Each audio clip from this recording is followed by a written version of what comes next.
Welcome, everyone, to Sunday mornings at the Marxist Library. In pre-pandemic times, this weekly program was hosted at the Nebo Proctor Marxist Library, located in Oakland, California, USA. During the pandemic, we've been meeting every Sunday on Zoom. So in fact, we should say good morning, good afternoon, and good evening, because we now have attendees from throughout the United States, and in fact, even from throughout the world.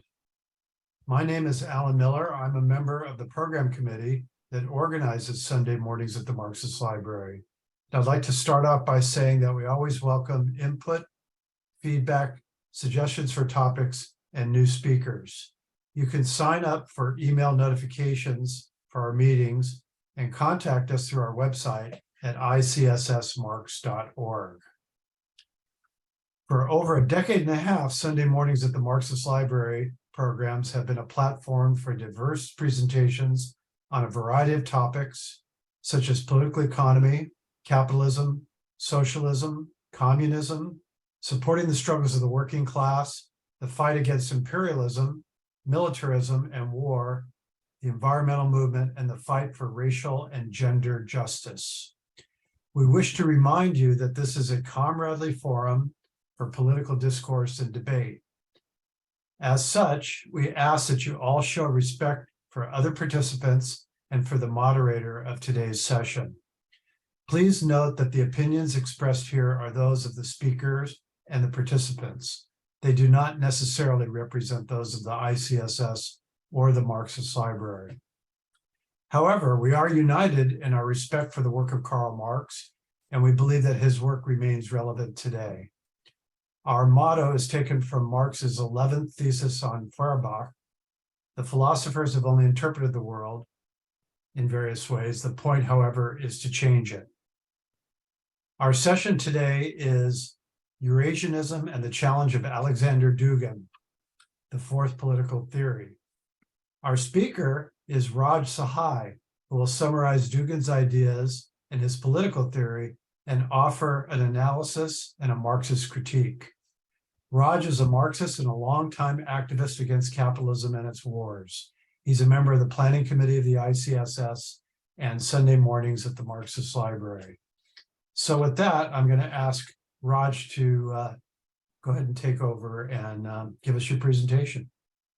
Thank you, Alan. So I have 16 slides and I want to share that with you, but I'm going to read them as well for those whose screen is smaller or who don't have a screen.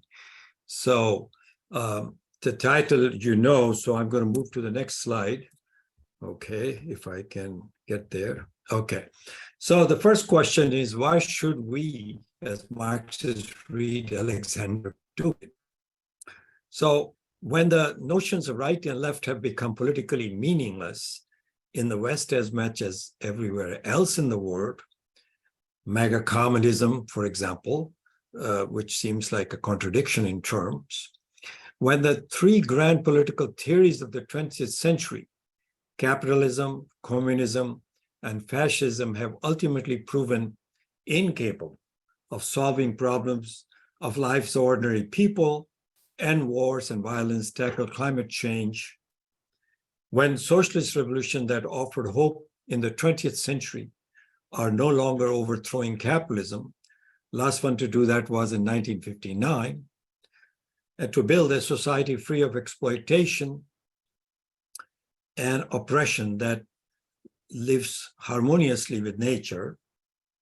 I think we as Marxists need to have the humility to open ourselves to what new ideas are being proposed, no matter where they come from, and examine them critically. Perhaps that would help us Marxists think of a new path to our goals. So it'll only enrich us when we read somebody's ideas that are coming from, instead of left field, from the right field.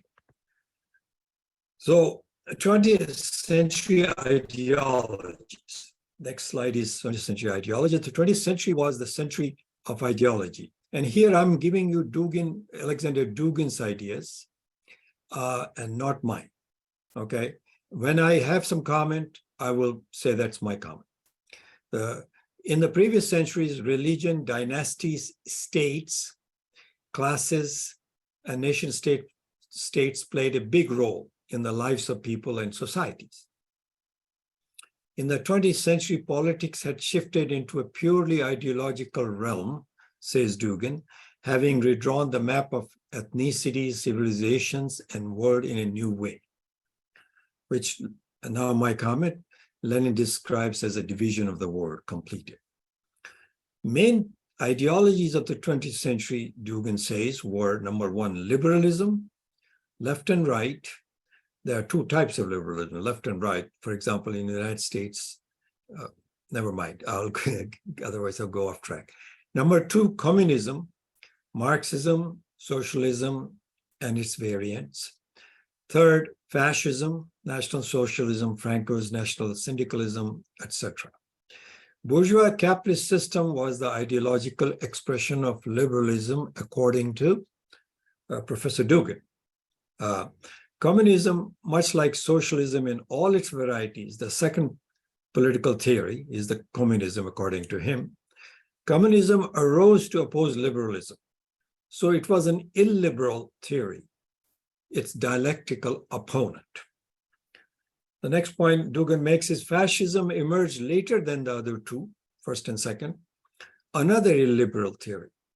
The alliance of first, that is liberalism, with the second, that is communism, as well as Hitler's suicidal geopolitical miscalculations caused fascism to expire prematurely. By 1991, Dugin says liberalism had defeated its remaining challenger, communism. This marked the global decline of communism. Now, I'll add my comment. We don't agree. I don't agree with him on that, but that's his statement. So what he has proposed is based on ideas of Eurasianism.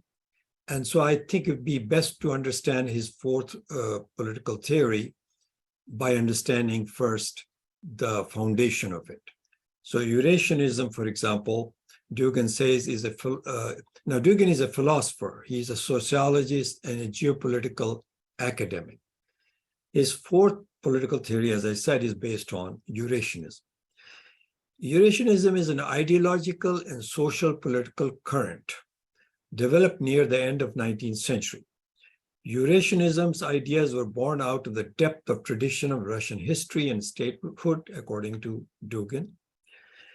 Eurasianism views Russian culture not as a component of European civilization, Dugin says, but as an original civilization encompassing the experience not only of the West, but also equally of the East.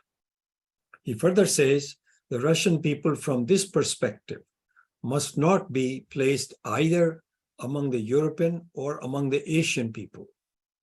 Rather, they belong to a completely unique Eurasian community. They are not just a simple mixture of East and West. Such originality in Russian culture and statehood, Dugin says, with European as well as Asian culture, also defines the distinct historical path of Russia and of her national program, which does not coincide with that of the Western European tradition. By the way, Eurasianism concept was developed by several Russian intellectuals back at the end of the 19th century. So this is Eurasianism. Now, next two slides are Eurasianist versus Western political system. That's how he divides. He doesn't say capitalism and socialism. He says Eurasianist versus Western political system.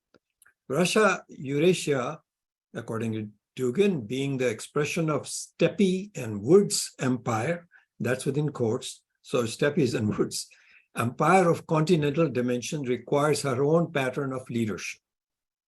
Now, here's my comment. By empire, here, Dugin does not necessarily mean either a monarchy or capitalism and monopoly states that Lenin defined. Empire for Dugin is a geopolitical spatial entity with a core. Dugin further says this means the ethics of collective responsibility, self-restraint, mutual aid, asceticism, willpower, and tenacity are all required to keep the wide and scarcely populated lands of steppe woodland Eurasian zone under control. Russia has 1/6 the land area of the world.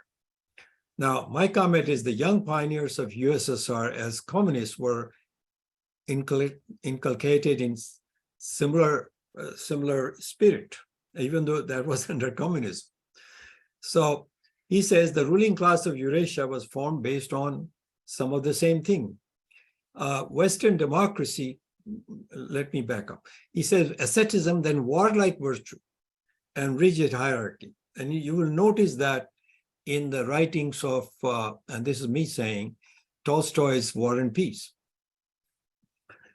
He says further, Western democracy evolved under conditions of ancient Athens and was shaped in the course of centuries-old history of insular England. Now, England was not that insular, we know, but it's a island nation, and I think it probably applies. Anyway, those are my comments. So here my comment further is Lenin redefined democracy in the context of socialism as the dictatorship of the proletariat. Mao for China defined it differently, people's democracy. So there are two other definitions. Anyway, next point Dugin makes is such democracy, that is bourgeois democracy that we call, mirrors the peculiar features of local European development. Such democracy does not represent a universal standard. Now, for us Marxists, there is either a bourgeois democracy, which is what this is that we live under, or a people's democracy, or a proletarian democracy, which is the dictatorship of the popular classes. Anyway, both of them. So next point Dugin makes is Russia is a heartland of Eurasia. So Eurasia is larger than Russia. Russia is the heartland.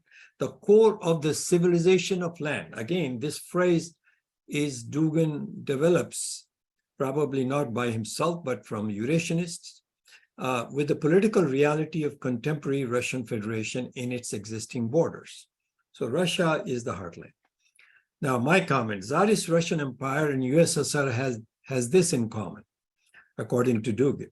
Stalin understood this, I think, better than Lenin, in my opinion, although Lenin I hold much higher than Stalin. But in this issue, it seems like Stalin, as Commissar of Nationality, had this grasp. Now, you will notice Putin criticizes Lenin for the problem he has in Ukraine, but he doesn't attack Stalin on that. He criticizes Stalin for other things. Okay, Dugin further says, formerly the Eastern Slavic ethnosis. Now, this is his term. He has generated a new term, ethnosis, which I roughly understand is different communities spread over this vast land, had their own culture. They were ethnics, basically undeveloped, like village communities in India, ancient village community. And Kievan Rus. Kievan Rus is the area of Russia around the city of Kiev, were only the periphery of the Orthodox Eastern Christian civilization. And as such were in the sphere of influence of the Byzantine Empire. It put Russians into the eastern pole of Europe. Okay, so I will go to the next slide. This is the second slide of the same subject. 13th century invasion of the Mongolian horde included Rus in the Eurasian land-based nomadic empire of Genghis Khan. Then he says further, fall of Constantinople, which is Istanbul today, the weakening of the Golden Horde made the Muscovite Tsardom heir to two traditions. First, the political and religious Byzantine, and second, the traditional Eurasianist, which passed on to the great Russian princes, then on to the Tsars from the Mongols. From here on, Dugin says, the Russians begin to think of themselves as the carriers of special type of civilization, contrasting with the Western European Catholic civilization. He further says, 15th century onwards, Russians emerged as a civilization of land. Its foreign policy had one goal, the integration of the heartland. strengthening of its influence in the zone of Northeast Eurasia, and the assertion of its identity in the face of an aggressive adversary, Western Europe. 18th century onwards, Great Britain and Anglo-Saxon world, Dugin says, emerged as the civilization of the sea. In this duel between Russia and England, and later on the US, there unfolds from there on the geopolitical logic of world history, the Great War of the Continents.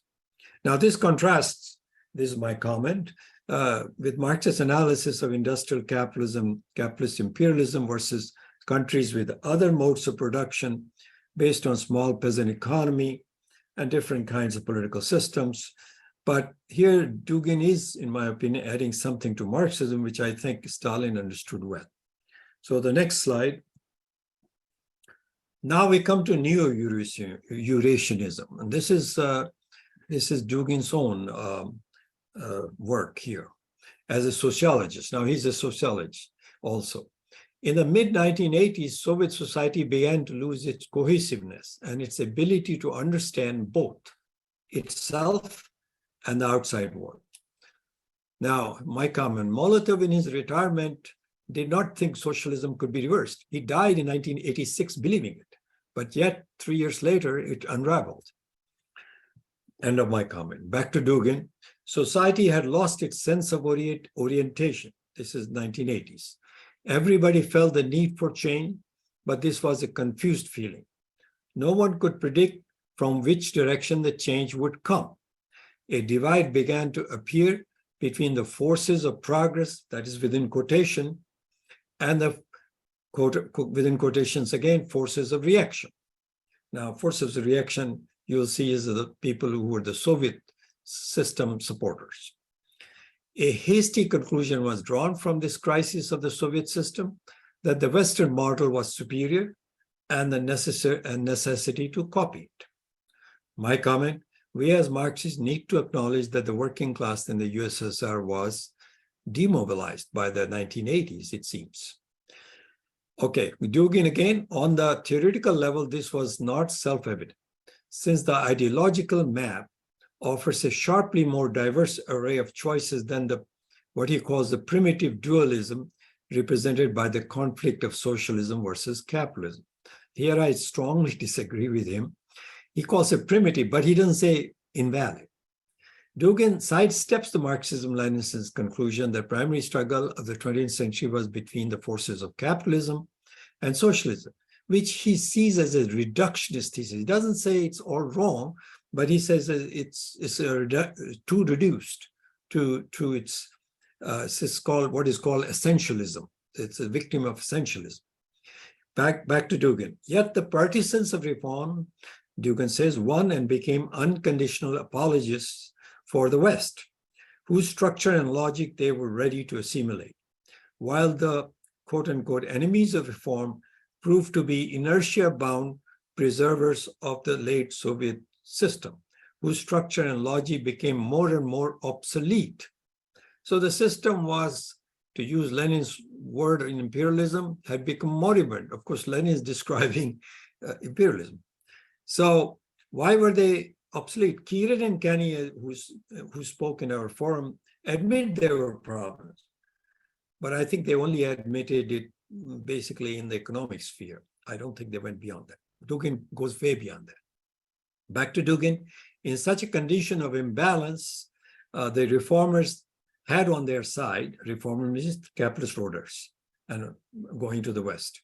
On their side, a potential for energy, expectations of change, a creative drive, and new perspectives.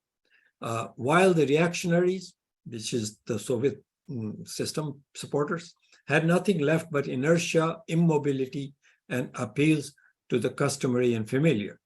In such a situation, the reformers prevailed. Now, we either need to prove Dugin wrong, this is my comment, on this, or in humility, accept this as the cause of the fall of the USSR. I don't know which one is true, whether he's wrong, whether he's right. Next point Dugin makes, the destruction of the state was not a chance outcome of the reforms. It was, in fact, among their strategic aims, those who were supporter of that, okay, of this thing. So here my point is, Lenin, in his State and Revolution says the same thing from the other side. You cannot take a capitalist state and make it work for the workers. Dugin is saying the aims of this was to destroy the state because now the state was not going to serve socialism. Says the same thing, just a mirror image, right? So I go to the next slide. Neo-Eurasianism, I have 3 slides, so I'll try to economize in my words, try to go faster. So from 1989 onwards, Dugin says, national patriotic opposition, within quotes, formed in which there was a segment of the Soviet conservatives. Means he called them conservative because they're trying to conserve the Soviet system, not conservatives the way we talk. And groups of reformers, again within quotes, who had become aware of the reformers' anti-state direction. So there were people who split from the reformers, who wanted to destroy the state, and there are some people who didn't want to destroy the state, as well as representatives from the patriotic movement, which had tried to shape the sentiment of the state power within a non-communist context. He doesn't say anti-communist, it's a non-communist. After a long delay, the conceptual model of post-Soviet patriotism began to take shape. So this is an important thing, that how it's developed. So my question is, my comment is, where were the Marxists in the USSR at this point? I didn't see them active, Next point, Dugin makes new Eurasianism arose in the framework as an ideological and political phenomenon, gradually becoming one of the main currents within the post-Soviet Russian patriotic self-consciousness. In 1991-93 period, a revision of the anti-communism that was typical of the first stage of new Eurasianism began. The Soviet period was reevaluated in the spirit of national Bolshevism and left-wing Eurasianism. I just saw a movie about an hour and 30 minutes long on this. It's available on the internet. Next point of Dugin is, in the theoretical field, neo-Eurasianists consciously developed the main principles of classical Eurasianism. Remember, the first slide was on that. Considering the wide philosophical, cultural, and political framework of the ideas of the 20th century. Now, my comment is, what he's saying is that communism had an influence on neo-Eurasianism. So it isn't as such anti-communist. They're going to take some ideas from there. In 1990s, Dugin says, criticism of Western bourgeois society from left-wing social perspectives was superimposed onto the criticism from right-wing civilizational perspectives. The Eurasianist idea about rejecting the West was reinforced by the criticism of the West carried out by those in the West, people like ourselves, I think means, who disagree with the logic of its development. Gradually, Eurasianists fused together the varying concepts that denied the normative character of Western civilization. So he's saying Western civilization, they were denying that this is the normal stage for all, normative. That's how I understand it. The next point he makes is Western civilization builds its own system based on the secularization of Western Christianity, Catholicism, and Protestantism, bringing to the fore such values as individualism, egoism, competition, technical progress, consumption, and economic exploitation. Now here you can hear Marx right there. Marx is saying the same thing, right? So capitalism, and this is my comment, capitalism for Dugin is part of Western civilization. The next point Dugin makes on this, the second slide, Western civilization bases its right to global universality, not upon spiritual greatness, but upon rough material force. Even the spirituality and strength of other peoples are evaluated by it only in terms of the Western notion of the supremacy of rationalism and technical progress. Okay, my comment. Communism, on the other hand, honors and supports other cultures, and within it struggles for its goals.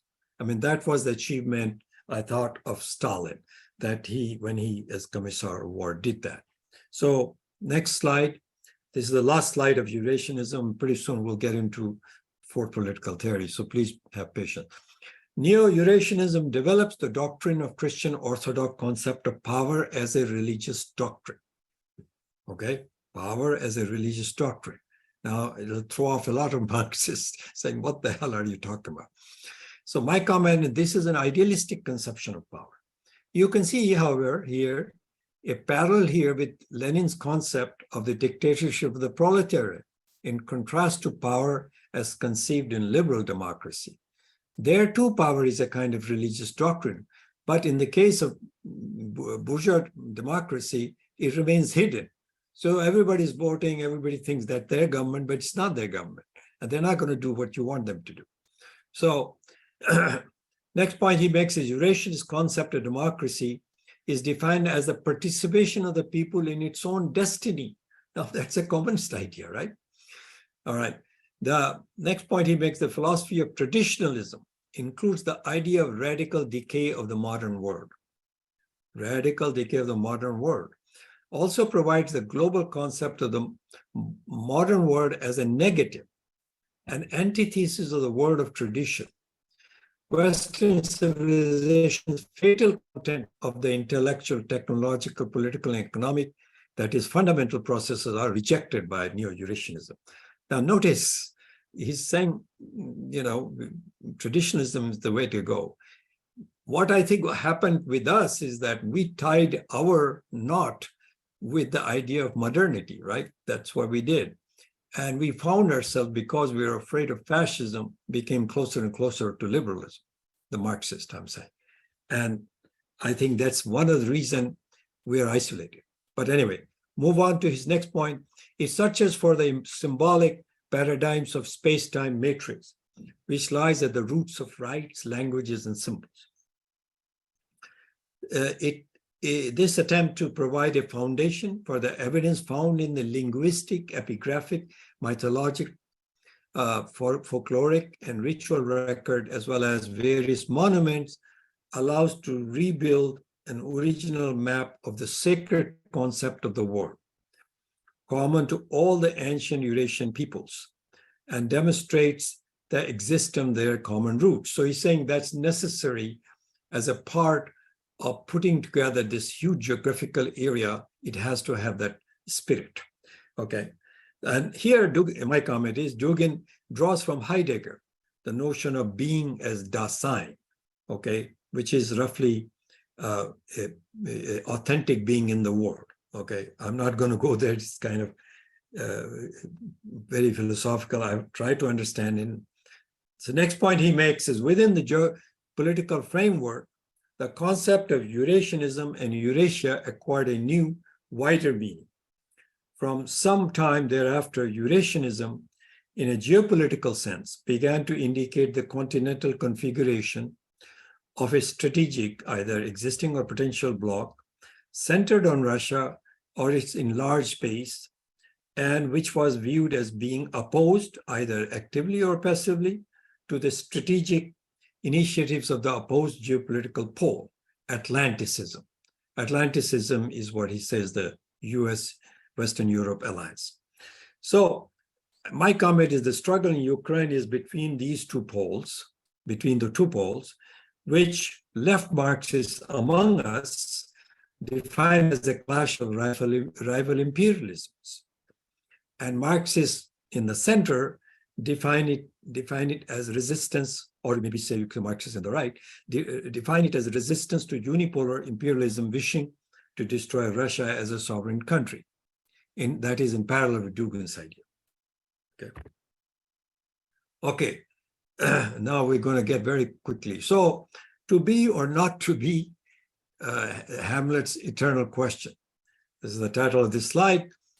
Dugin says liberalism persistently fought against its political enemies, conservatism, monarchism, traditionalism, etc., socialism, communism, and by the end of the 20th century had defeated them all.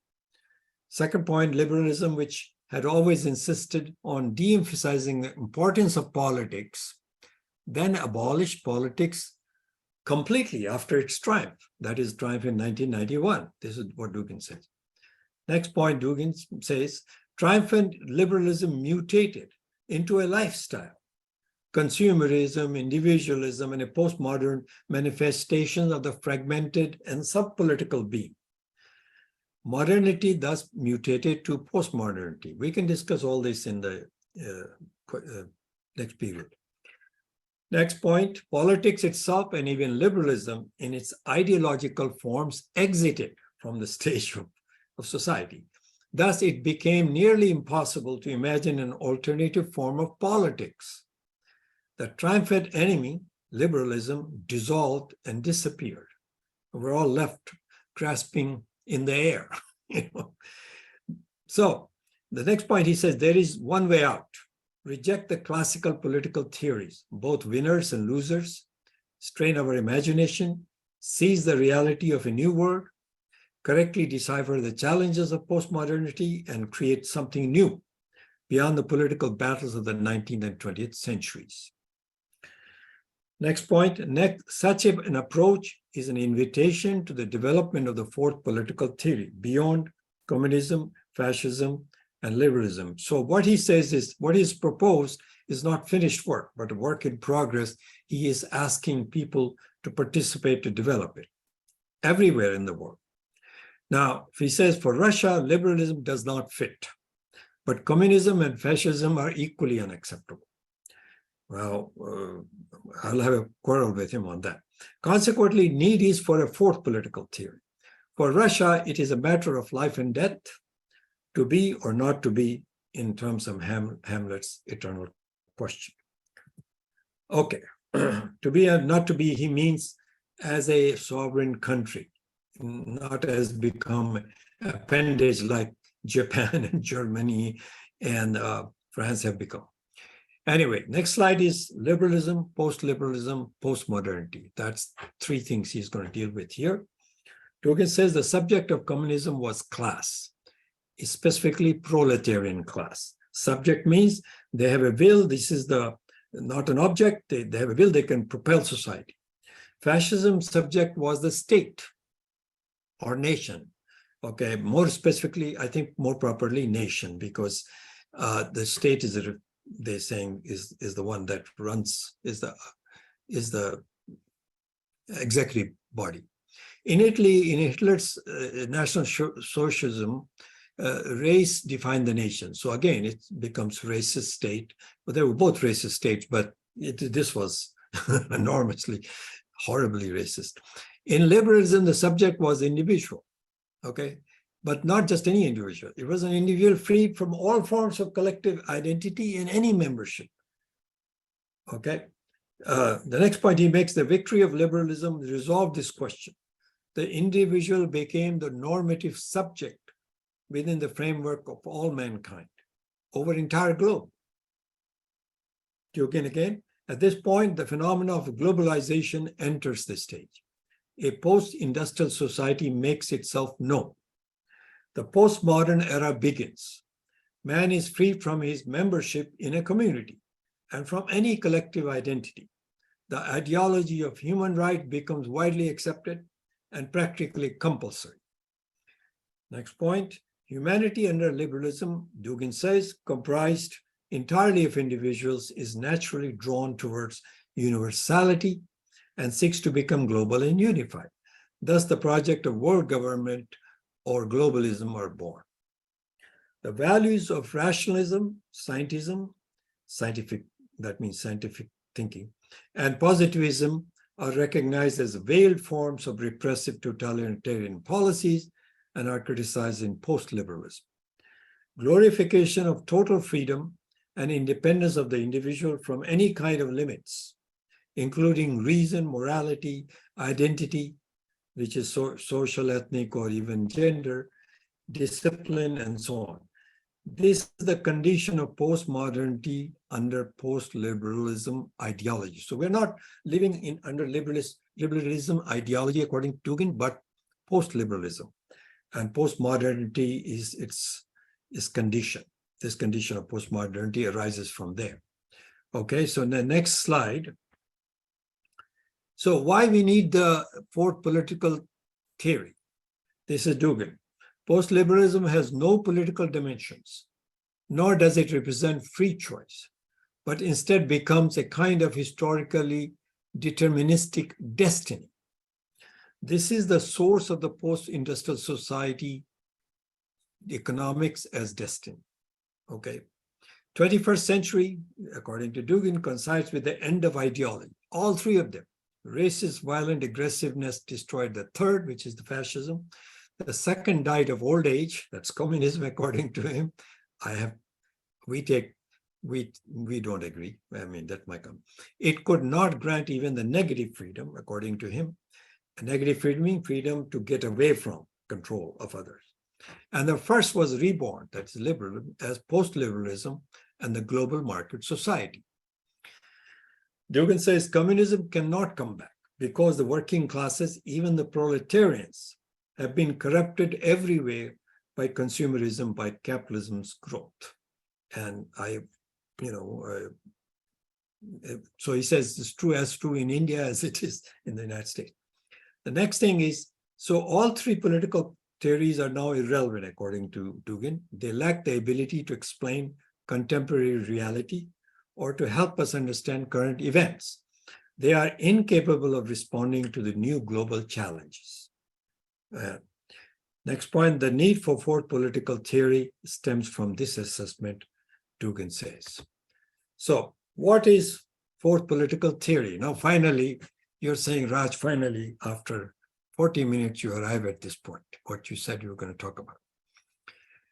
The fourth political theory, according to Dugin, is a crusade against postmodernity, the post-industrial society, liberal thought realized in practice, globalization, as well as its logistical technical basis, altogether lumped, that's called postmodernity. It means the dictatorship of the ideas is replaced by dictatorship of things in postmodernity, okay? Login password barcodes, okay, by things like login password barcodes and things. New holes are appearing in the fabric of postmodern reality. As fascism and communism, in their versions of traditionalism, once tried to saddle modernity in their struggle with liberalism, today there is a chance of accomplishing it with postmodernity, using these new holes in particular. Next point, the events of 9/11 in 2001 demonstrated that this is technologically feasible. The internet society can be useful even for those who staunchly oppose it. Traditionalists will try to oppose it, right? That's what. The fourth political theory must draw its dark inspiration from postmodernity, which liquidated enlightenment, brought in the society of the simulacra or society of the spectacle, as been defined by some, interpreting this as an incentive for battle rather than accept it as destiny. He said you have to fight it. Next point, by losing communism, fascism proved, these two ideologies proved they did not belong to the spirit of modernity, which was destined to reach postmodernity.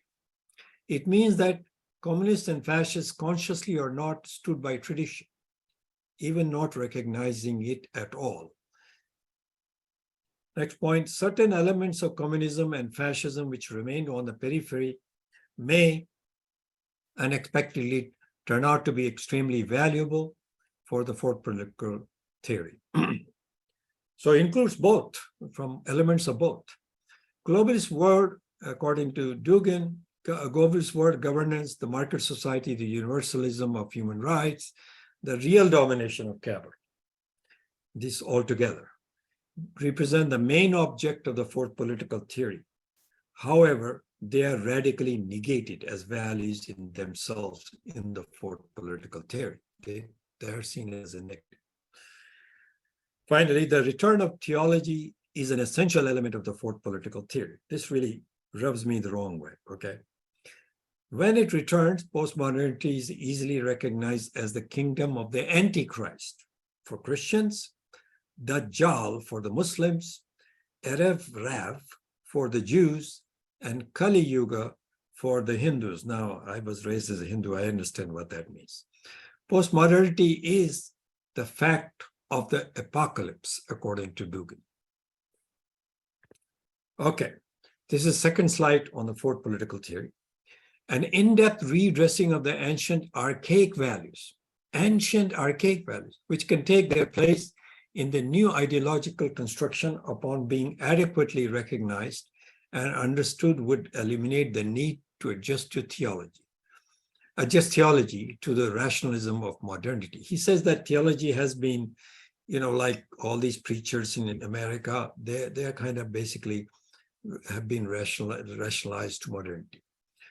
If we reject that point, we reject the idea of progress that is inherent in modernity, which has ended. Modernity has ended. We're in postmodernity, remember? Then all that is ancient gains value and credibility for us simply by the fact it is ancient. Ancient means good. Of all creation, paradise is the most ancient one concept. The fourth political theory adherents must strive towards rediscovering. By the way, communists had their own paradise. That's called the stage of communism, right? So, his goal and our goal need not be complete opposites.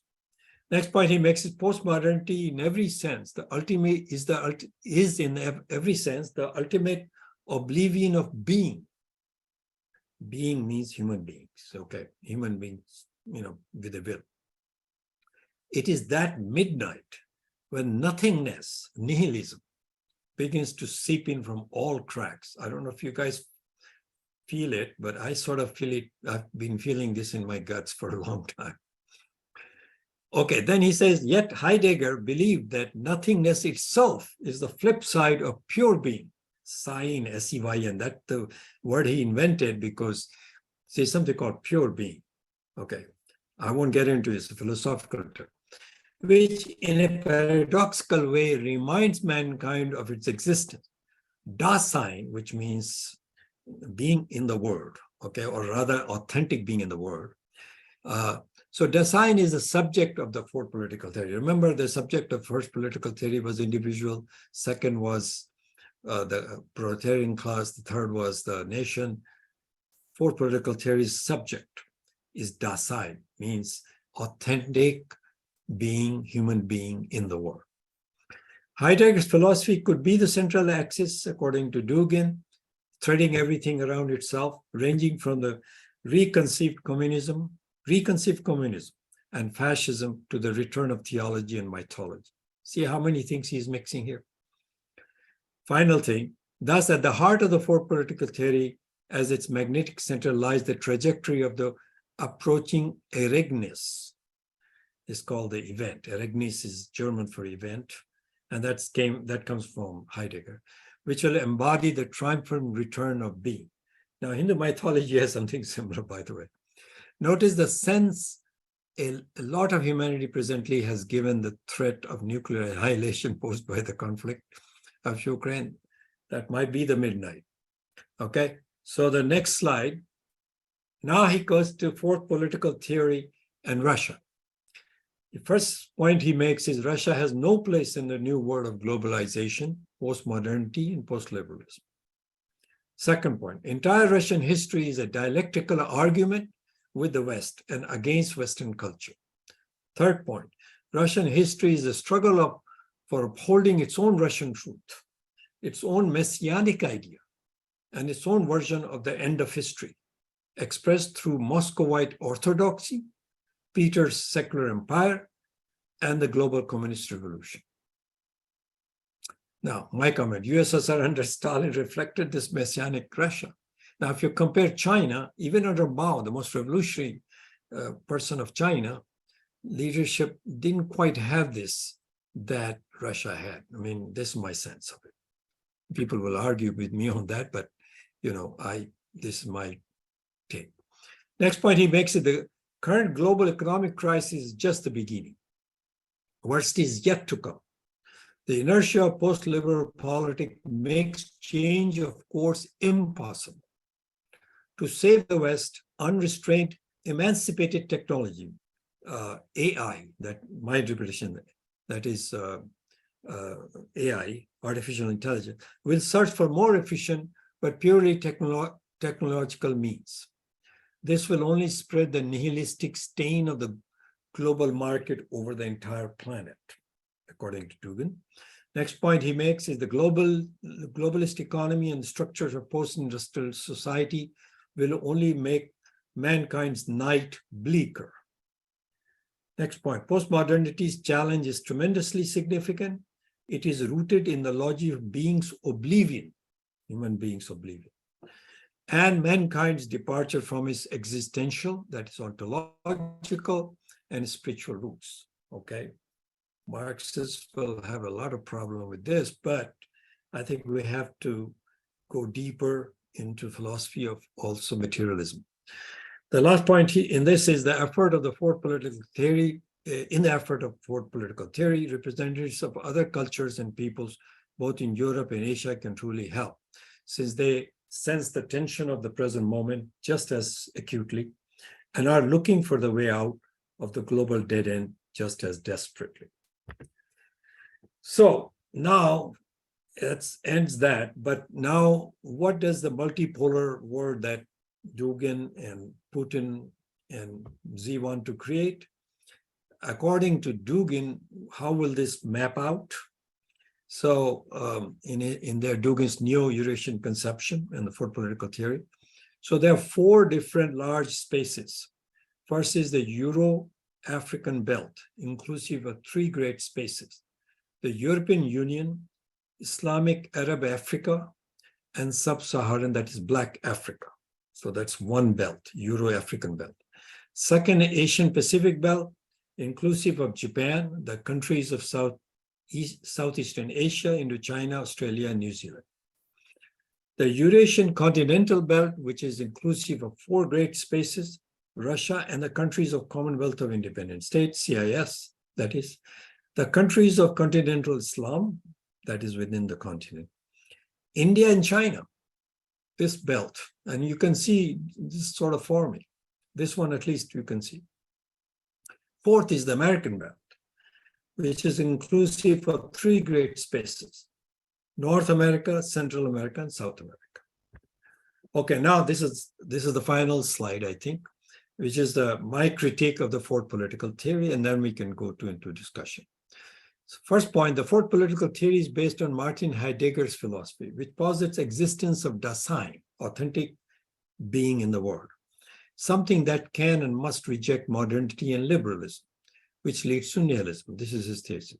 Against this, we assert a communist being, whose consciousness is based on concrete labor, with which human beings transform the world, so they can also, in the process, transform themselves from egoism, consumerism, individualism, selfishness. Some of us Marxists have been arguing, well, why can't the workers have luxuries just like the capitalists? You know, this endless growth. I don't think that vision is correct.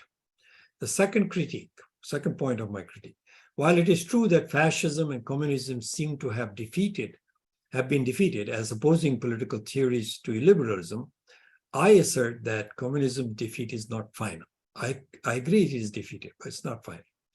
Long as capitalism remains, workers will remain, for they're required to produce surplus, that is profit for the capitalist class. So the class struggle to overthrow will endure, and that is why communism cannot die. Okay, communism will eventually succeed. Third point is both China and India had long established civilizations. Now his theory is based on opposition to US imperialism based on civilization, right? That's the theory from the right. But India and China had long, very successful by some idea. I mean, between them, they had the highest GDP in the 17th century. China was first, India was second. Yeah, but Dugin's force against unipolarity now, but England, the island country, was able to defeat both of them, break them, and reduce their populations to live in abject poverty and powerlessness for hundreds of years. Their return to sovereignty is the result of communism, first of all, scientific development, and so communism is application in various ways. In India, it didn't lead to communism, but socialism, but its influence was there. Scientific development and political organization. So what I'm saying is his thesis it does not explain why this then were defeated. So fourth point is unipolarity is impossible to last even by the development of capitalism itself. Okay, if you read 3 volumes of Capital, you can see chapter 13, 14, 15, Marx discusses that. He doesn't predict that will happen, but shows the tendency. As can be seen, Russia, China, and India have risen and are cooperating to check the power of the US. So the unipolarity is challenged and will in fact end within a decade or two, in my judgment. Here, their long civilizations did contribute to their attempt. So I think Dugin's point is not invalid. You know, the thing is, again, he's being a reductionist, just brings it down just like he criticizes us to be reductionist. 5, to not have crisis from the tendential fall in the rate of profit, which is what I think it'll breaking down the US imperialism. US was forced to export capital to low-wage countries, China and other countries, from 1970s onwards. That led to development capitalism in these countries and created another pole, or in the process of creating another pole. 6th, and in order to remain a unipolar power, the US overextended its capitalist empire using force. And I don't need to tell you where that was: Korea, Vietnam, Laos, Cambodia, Iraq, Syria, Libya, Latin America, and Afghanistan, all in my lifetime, okay? Wars were imposed by these wars were imposed by the US on those people.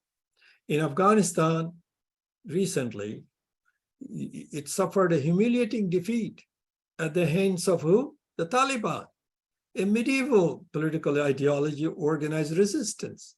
So you can see how imperialism is at core is now become so weak.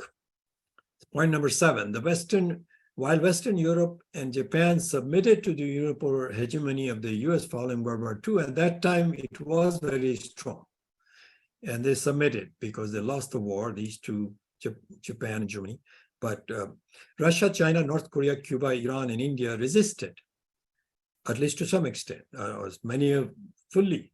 Russia is now confronting unipolarity in Ukraine head-on. And that's the messianic side of Russia. The outcome of this conflict will determine whether the world remains under a unipolar power or go towards either a bipolar or multipolar. And here, you know, what I think Dugin's sociology has point, you know, he's showing how Russia is a special country. We think of, I mean, America, they say it's a special country. It indeed is. It's the most artificially created capitalist country. It's from the scratch, right? You know. So point number 8, long as capitalism remains the mode of production, crisis of economies, environment, and society will only worsen. We're already seeing how bad it is. How to overthrow capitalism in the 21st century is a challenge for us Marxists. Dugin puts us on notice. We must leave our comfort zone. And thank you very much. I think I finished on time. Come, Alan. Hi, Raj. I'm recovering from shock. You warned me so many times, but right on time. In fact, 1 minute early. Okay. What we're going to do now you put the fear is, of God. You put the fear of God in me, man. Yeah, we put the fear of God in each other, I'm afraid. But what we're going to do now is take a short break. And what I'd like to do is ask Jean to make some announcements about upcoming programs and activities. So Jean, if you would unmute yourself. I think I am unmuted, I trust. You're fine. Yeah, and we have some good programs coming up, but they have a very hard act to follow because, you know, Raj set a very good standard, and I'm sure people are very eager to get on with the discussion. I know I am. But next week we have our Midwestern Marxist friends coming back, the comprehensive crisis in the US and the revolutionary way forward with Carlos Garrido. And we were going to have that earlier, but he I think his wife had a child, so he's now a father, but we congratulate him for that. November 27th, we're going to take a break for the Thanksgiving weekend. December 4th, we have a program on communism and anti-communism, and we'll have a blurb on that coming up. December 7th, Iran's role in the anti-imperialist struggle. And then on December 18th, tentatively, I think we're working on this, is elections in Brazil and their global significance. And then we'll take a break for the holidays, both December 25th and January 1st, so you won't have to think about Marxism during that period, but I'm sure you will. And then we're going to have a program on Marxism and the Problems of Linguistics by J. Stalin. And Yusuf is going to discuss this. So, and I'll also want to announce something that's coming up actually next week. It's not on Sunday, but it's on Saturday, November 19th. And it will be our friend and comrade Wadia Halabi in Boston. And the title will be "The Communist Manifesto's Actual Title Provides a Clue to the Fall of the Soviet Union." And that's going to be very provocative, as Wadia always is. And there's going to be a series following that. So all this information is in our regular weekly reminders. Most of you probably get that. If you don't, I urge you to go to our webpage where you can sign up to receive our weekly reminders. And I think that's what I have, and go back to you, Alan. Thank you, Gene. Thank you. Before we continue, I just want to ask people, those of you who have questions and comments, please go down to the reactions button at the bottom of your screen, raise your hand. We'll call people in the order.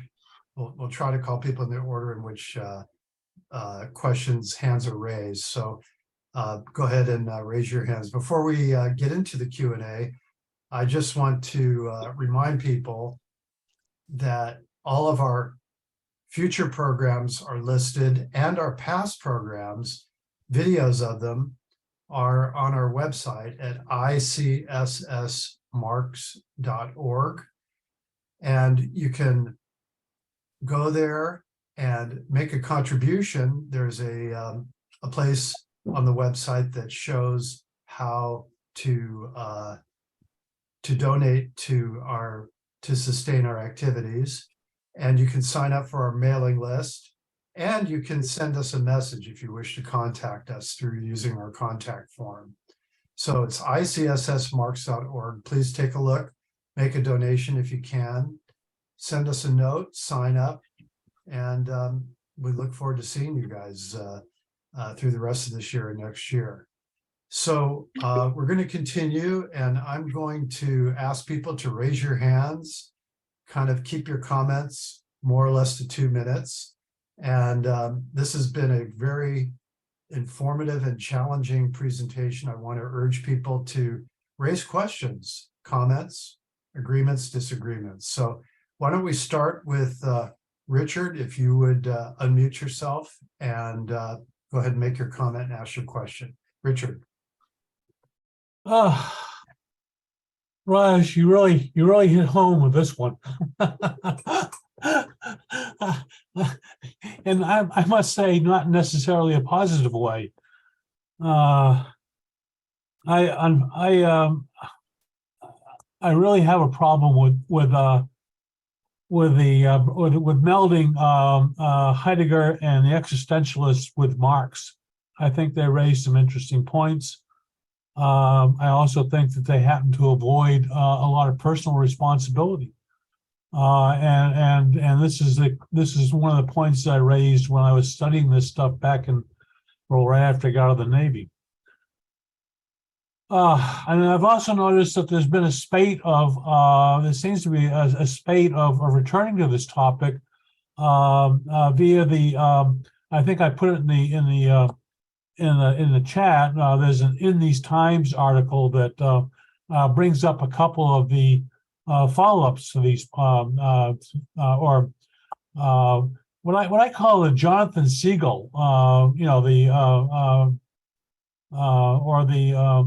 Mother Jones Return to the Earth philosophies.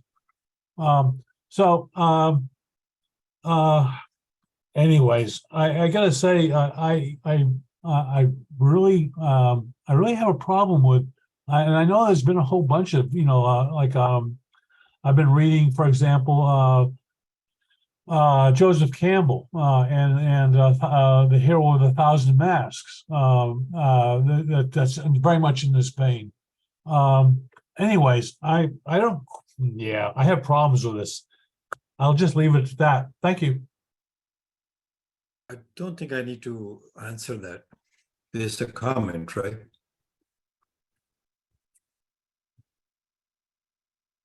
Okay, let's go on. Let's go to Yusuf. Go ahead, Yusuf, if you would unmute and make your point.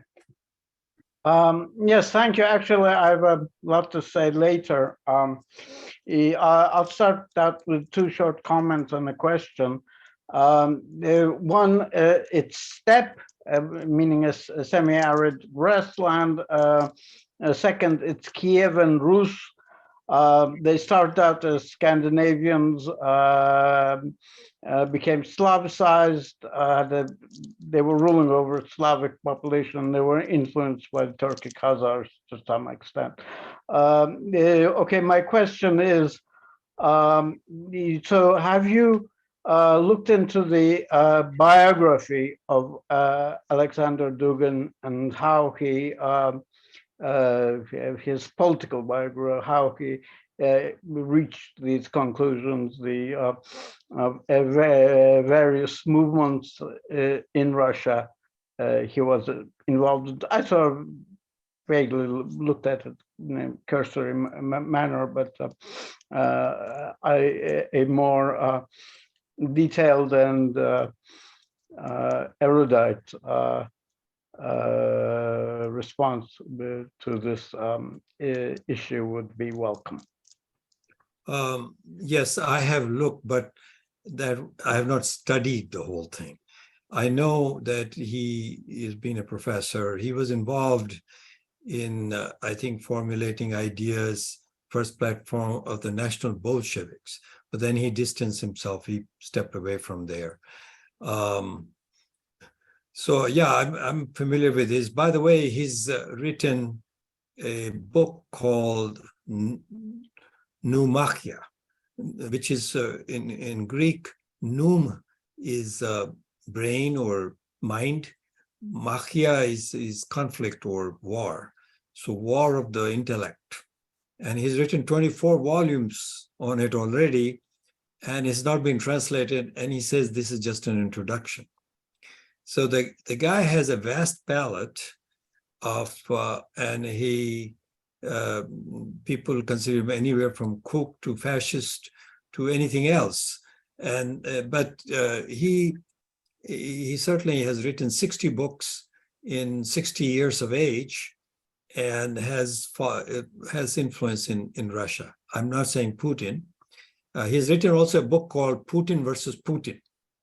So Putin actually started out being believers of those who thought they should integrate with Western Europe. And he tried that, and then he got slapped around by the United States had different plans for him. So the other two, Putin is emerging.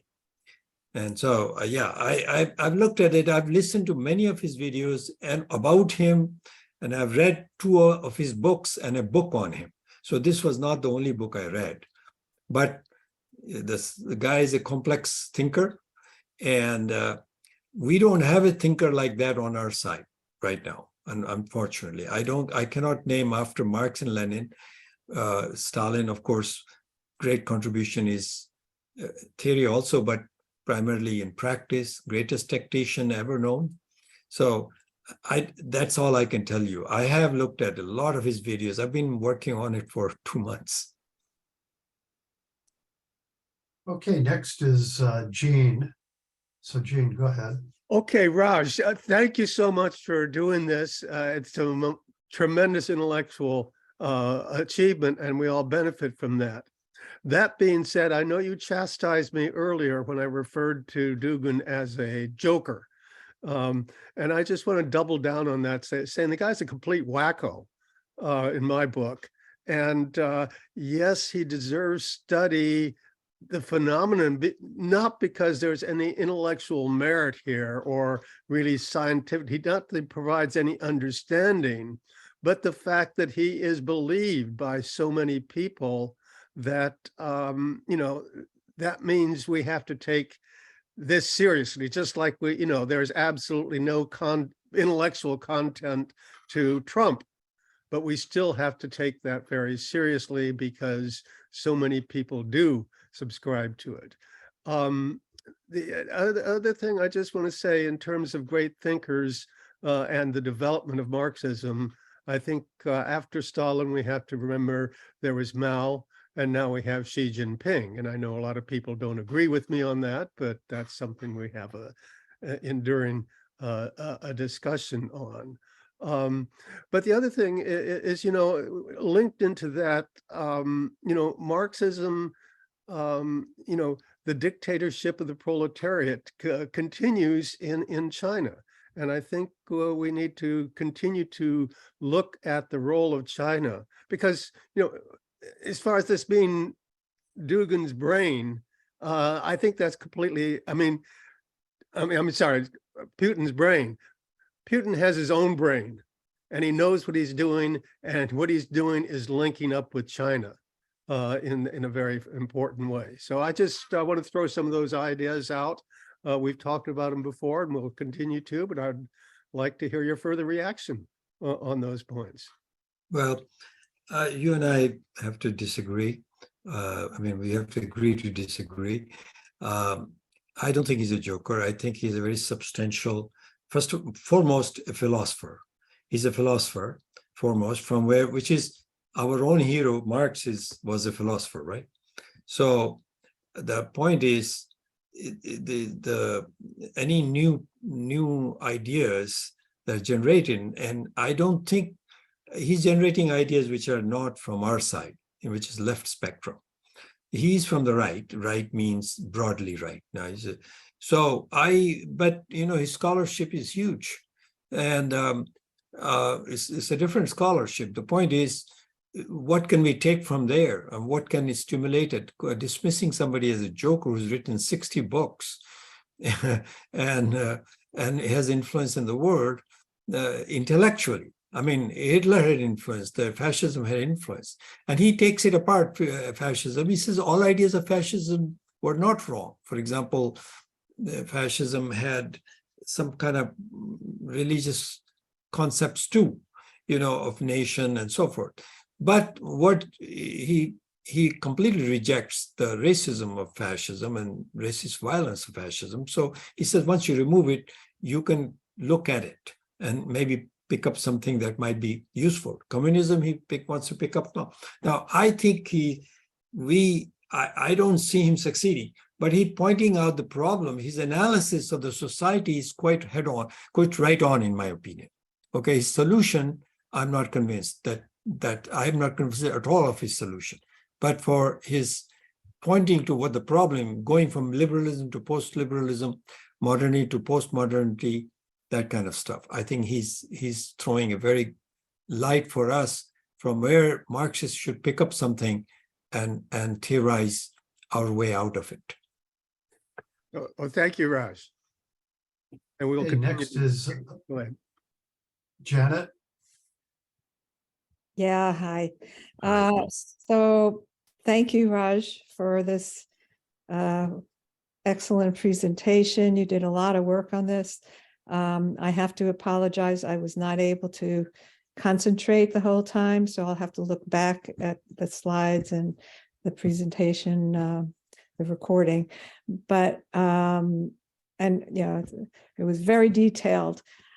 I was wondering, there are two things. One is that I was wondering if you would be willing to give a summary of the first part, and then also the second part, which would be the fourth political theory. So that's one. And then I'm not sure if this could be related to any influence that Dugin might have on Putin. It might be go beyond that, or probably does. But on November 9th of this year, Putin signed an executive order approving the fundamentals of state policy to preserve and strengthen traditional Russian spiritual and moral values. It contains some very interesting material, and I'm wondering if you're familiar with that. Yes, in fact, I prepared a slide on it, but I took it out because I was under strict discipline of Alan here on time and so I took it out. Yes, I'm familiar with that. He definitely has influence. But Dugin was asked this question. Apparently, they have never met. He's but that may not be true. So Dugin was answered that, well, there is a Eurasianism, and Eurasian ideas are in the soil of Russia, and we have the same. We're looking at the same script. In other words, Putin doesn't have to ask for his thing. Putin knows, and he tried something different by being at the G8, and trying to integrate with Western Europe and all that. Europeanist, that he describes there was a group of people who wanted to do that. Putin belonged to that. But he soon found out you can only do that if you want to become like Japan and Germany, means powerless, and then you will be the vassal of the United States.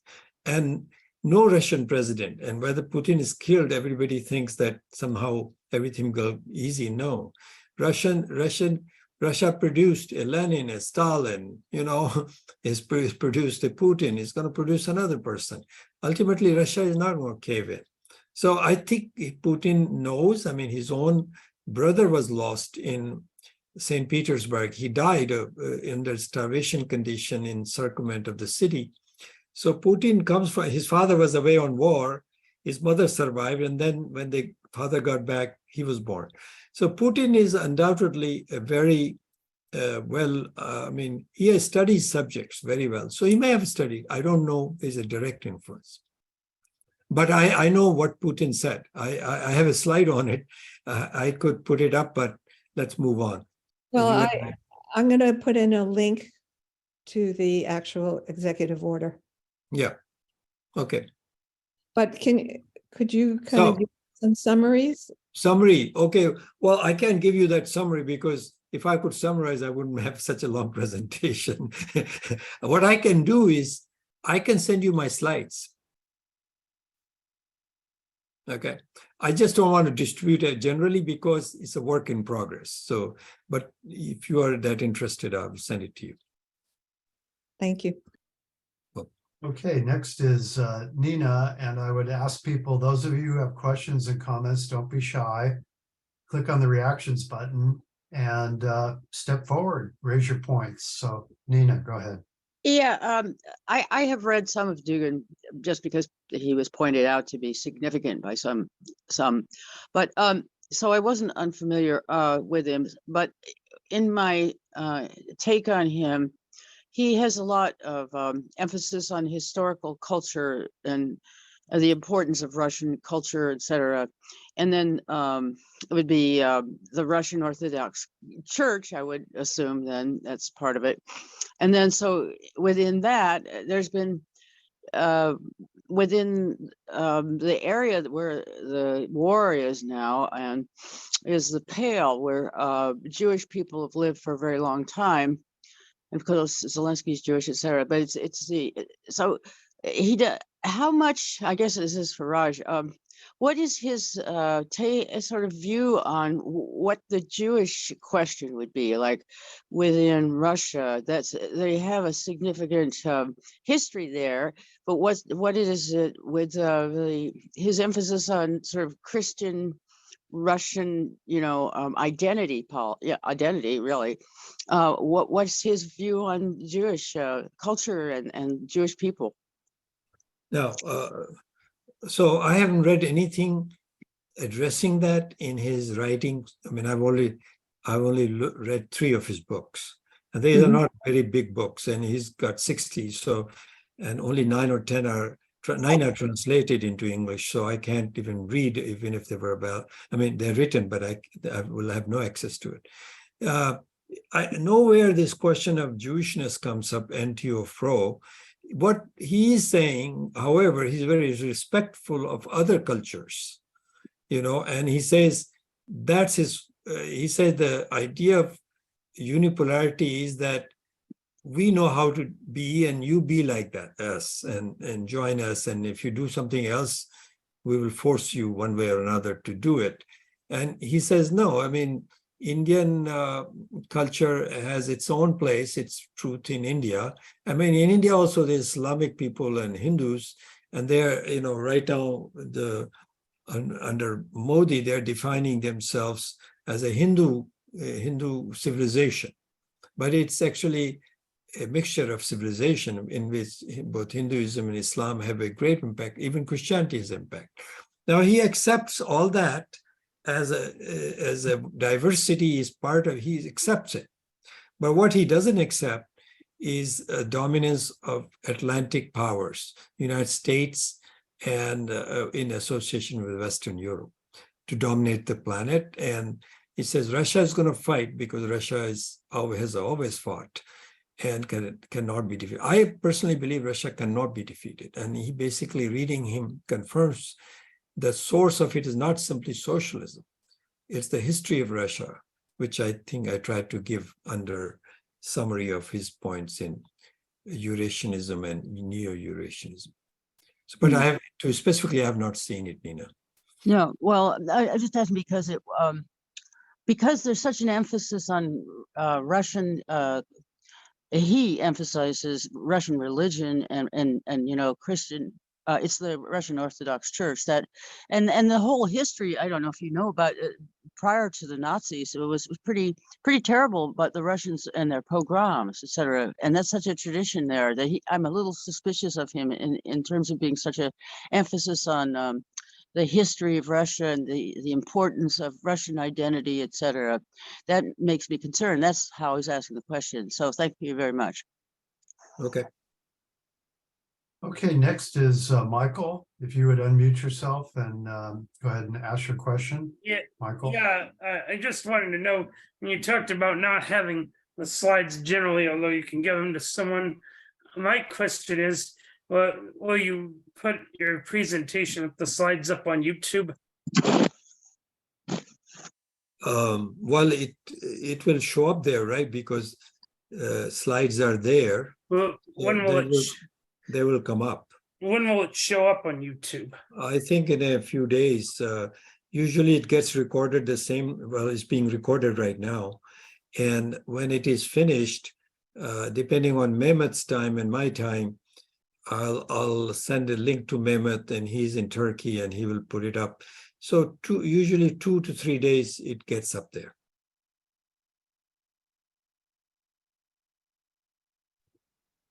Okay, anything else, Michael? Others can raise your hand. I guess I'll take the opportunity to step. Oh, Yusuf.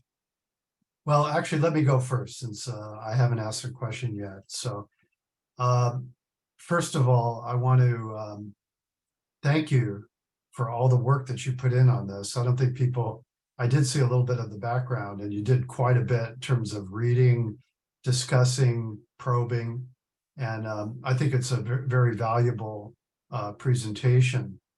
I would also like to point out that I think everybody knows this, but I just want to emphasize Dugin's daughter was murdered by Ukrainian fascists, supported by NATO in an act of really unprecedented international terrorism in the political scene. So I think that is something that we need to keep in mind. You're talking about a couple of months ago?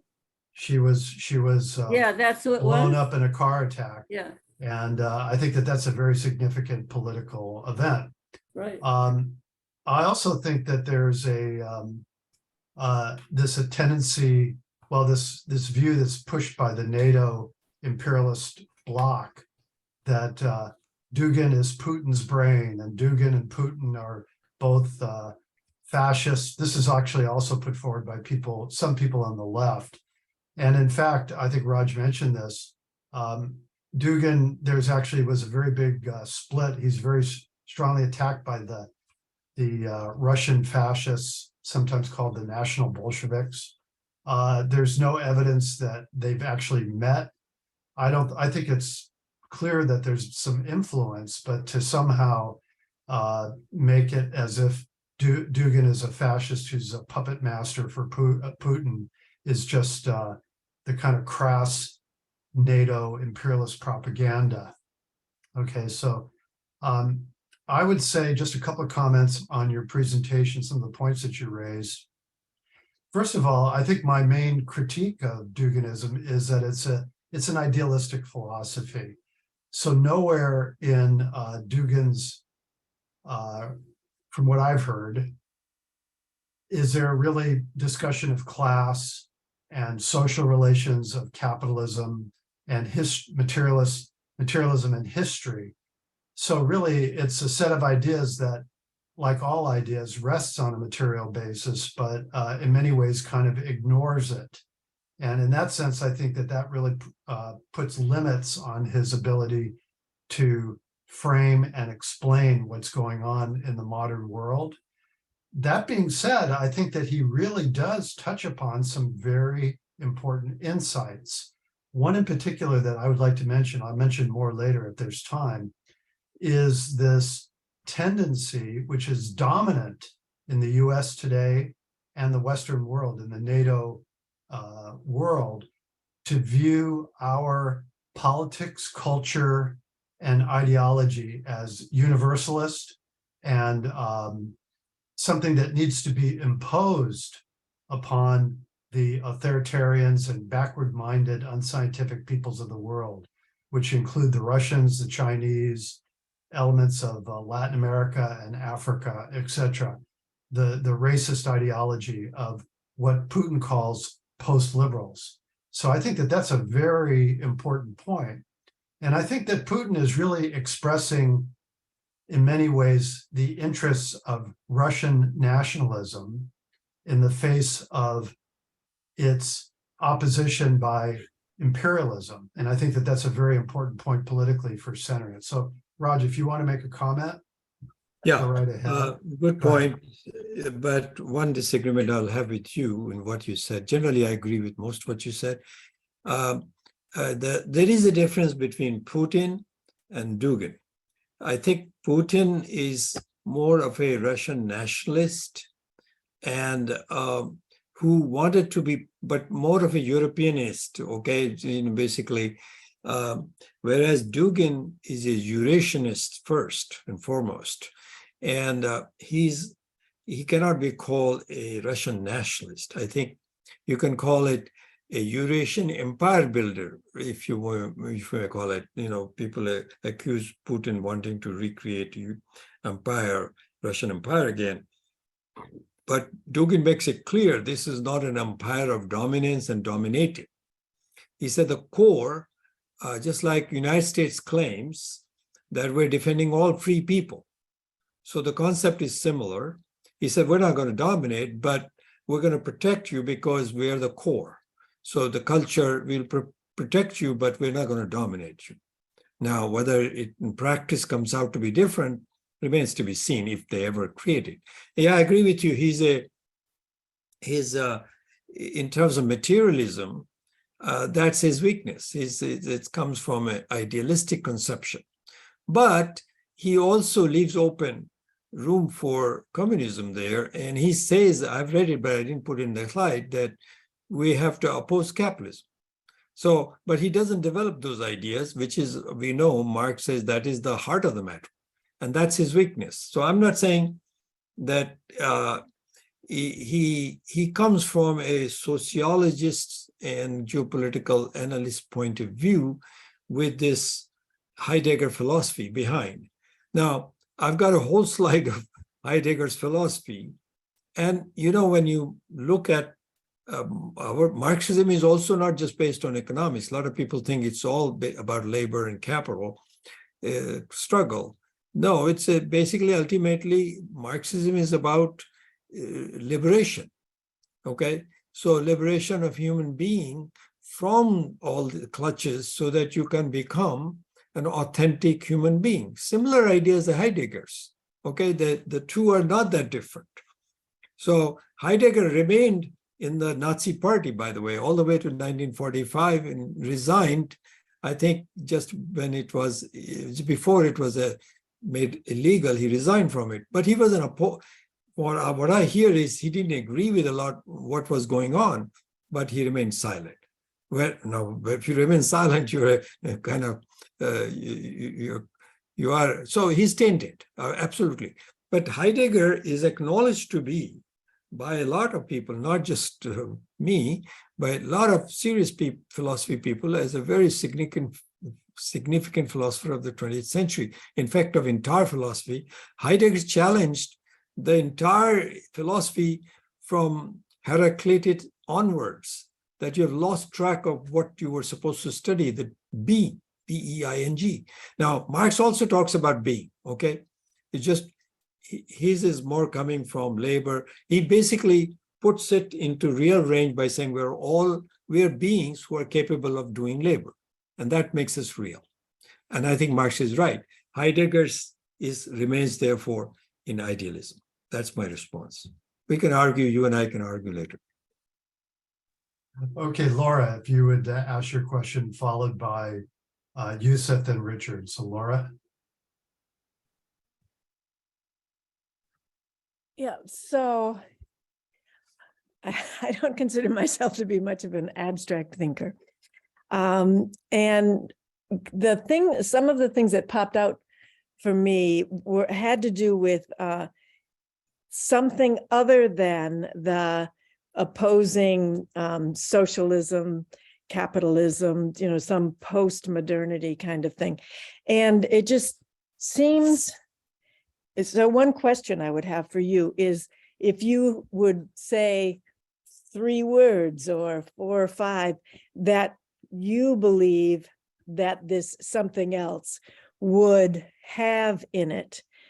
And so that's my question. My comment is that it seems like it has to do with consumerism and the sense of spirit, or you know, belief or whatever. It just seems like a couple of those, and individualism and freedom, you know, that those things don't go away from the human being. Like for some reason, I'm thinking of, I think it was a Romanian head of state that said they didn't make very good cars because they tried to have the mass transit be so great that people would be happy for that. But it turns out that the people really wanted great cars, you know, and coming from Michigan, maybe that's why it stuck with me so much, but that people are so attracted to the goodies of consumer, you know, the consumer society. It's almost like children, you know, that we have that part in us that just wants those goodies, wants those good things. And I was born not to shop, but a whole lot, you know, there's just a whole lot of consumerism. As far as the spirit, religion, that kind of thing, my personal belief is that what's sacred is that we are truly all interconnected. We are all one, you could say it that way. Even in a material way with the environment and the ecology, that everything affects everything else. It's all connected to everything and everything else. And so like what Dugin is talking about, he talked about, from what I understood, consumerism and having some kind of divine. And he talked about technology, which seems like that's just keeps growing. But I don't know. It just seems like we can't get away from some of those things, just being human beings, if not human children, all our lives. So, but my question remains about what if there is another, what would the main characteristics that you would say that this other option other than socialism, communism, capitalism, you know, what we've got going on so far. That's it. So Maybe I not would- an abstract thinker, but certainly a deep thinker, Laura. Raj, go ahead.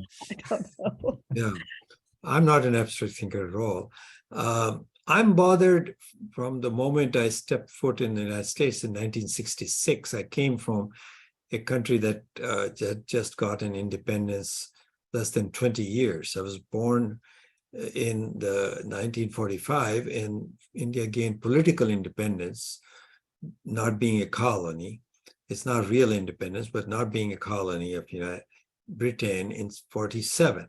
66, I came, and there was shortage of everything. I used to stand in line to get kerosene, get wheat grain, and then I would take it on a bicycle to get it, flour made, and vegetable vendors buy vegetables and all that on a bicycle or on foot. Our family didn't have a car, and I used to see a few cars in my hometown, and I thought, boy, if I had a car, it'd be like being in heaven. Well, it turned out it was complete opposite. It is hell, in my opinion, because look at what cars have done. I mean, to those who have cars. In the Bay Area, I mean, my daughter goes to work in San Francisco. I used to go over. She takes 2 hours. I used to take 45 minutes when I first came in 71. Pollution, degradation of soil, seas, and all that. So the spiritualism part, I can't relate to a God being, sort of like God being, but if we all believe that we have common root in the sense of that sacredness to me is caring for each other, and as so that we're not separated and we share material wealth, but don't go into this consumerism mode, in which we put. This is where Heidegger versus Marx. Heidegger's philosophy is not insignificant. Basically, he says that you're born kind of authentic human being, but then soon you collapse into the word. Okay, in other words, word begins to define you. And pretty soon today, Dugin says, some people just skip the television channels. They're not particular even about what they're watching. They have to watch something. This is what called the society of spectacle or simulacra. And when I go to India, I find the same thing. Okay, I'm middle class, so I do work with the workers who are very, very poor. They're at my campus there. So their lives are different. So I do know how their lives are. And they are more authentic to me than my own family in India and here. So this is, to me, the spiritual dimension. To me, I'm not spiritual in the sense of Orthodox Christianity or any other Christianity or Hinduism, where on the altar you put flowers and things like that and pray, or Muslim or something. That's not it. To me, the point is, if you are not going to be good custodian of this world, what are we going to bequeath to generations to come? And for that, we have to hold ourselves back from this consumptive mindset that all of us must need not only cars, but bigger cars. I mean, that's what I saw when I came to Illinois. People were using gas like there is nothing. Okay. So, and I said, how long could it last? And I used to joke. It was 23 cents a gallon. I know. 20. Yeah, and my Volkswagen Beetle used to go 30 miles, so it was less than 1 cent per gallon. So this is what I like to say. When I came from India, there were 3 signs of my backwardness. I was a vegetarian. That was considered backward. I didn't use tissue, paper towels and all that. I had a handkerchief and a cotton towel. And the third one was I didn't have a car, I had a bicycle. Now those are the signs of my advancement. So, I mean, I don't know if I answered you, but it's kind of what came to my mind. Sorry about talking too long. Okay, next is Yusuf. Thank you. Yeah, well, let me say thank to Alan for voicing some of my thoughts. One comment but what I think Dugin probably refers to as the critiques of the West located in the West. I probably would imagine more like the man in the party in currently in Hungary and some or a Eurosceptic movement and so on and so forth.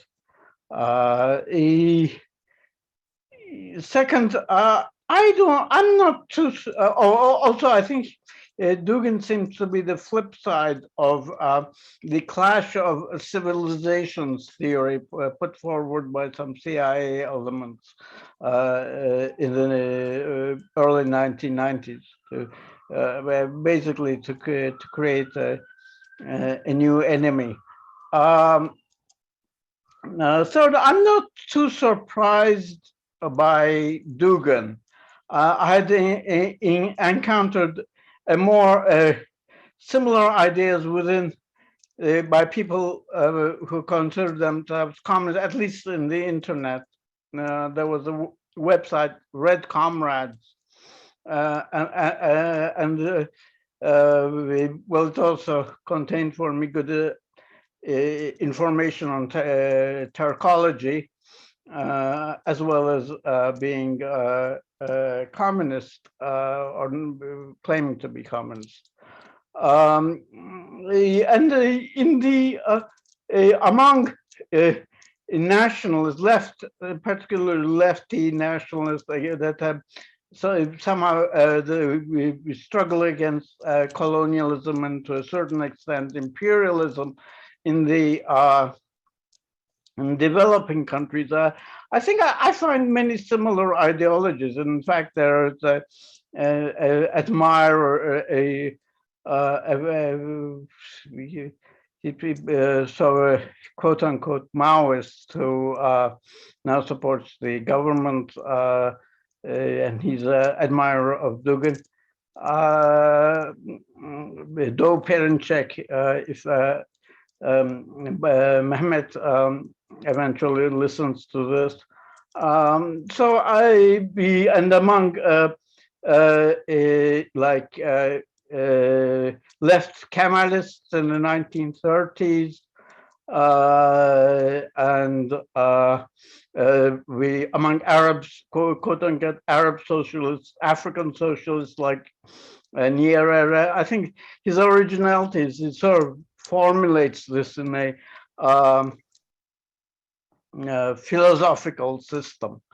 And so I wouldn't be surprised if they're similar current in India. I'm not familiar with India. So anyway, do you have any comments on this? Yeah, I would say this, that I don't think he has the solution. I am not at all convinced that civilizational, by the way, that was Samuel Huntington's thesis, Clash of Civilization, whether it was CIA or sponsored or not, but doesn't matter where it's sponsored. The question is whether it's valid. What Dugin says is Samuel Huntington is right that there are civilizations and they differ, but he said clash and cooperation both are possibilities. So he doesn't say, for example, India and Russia are different civilization, and Russia and China are different civilization, but they're not clashing. So clash is not the thing. That may have been, that was Samuel Huntington's thesis. The other point is we have to have some humility ourselves as Marxists. Marx died in 83. Okay, the first revolution breaks out, I mean, in Marx's lifetime in Paris Commune, 1871, about which he wrote. and from where Lenin wrote State and Revolution and other works drew on it. And then Lenin theorizes imperialism and his understanding Marx, and then he extends it into the new era. And then guess what happens? 2 world wars and many revolutions follow. But the last revolution that overthrew capitalism, it was in Cuba, 1959. To my knowledge, there's not it. Now that 63 years have passed. Shouldn't we be a little bit introspective about why it is that we are in the periphery now, our communist thought? So Dugin, I agree with you that his thesis about the fight with American imperialism may not be right, but it'll be soon seen. I mean, I think definitely unipolarity is ending, in my opinion. But his idea of building based on, religion and all that, that I totally don't buy. But spirituality, as I explained earlier, I see differently. I don't see humanity's future in this voracious appetite for consumerism. I think that's our destruction. I agree with him on that very, very precisely. He's very precise on that. Some of his critique are, for example, from liberalism to post-liberalism, from modernity to post-modernity, all this, I think, is very sharp, clear. He's analyzing problem correctly, in my opinion. Maybe he doesn't, I'm not convinced of his solution. Okay, next is Karen, and then Eric, and then Richard. So Karen, go ahead and unmute yourself.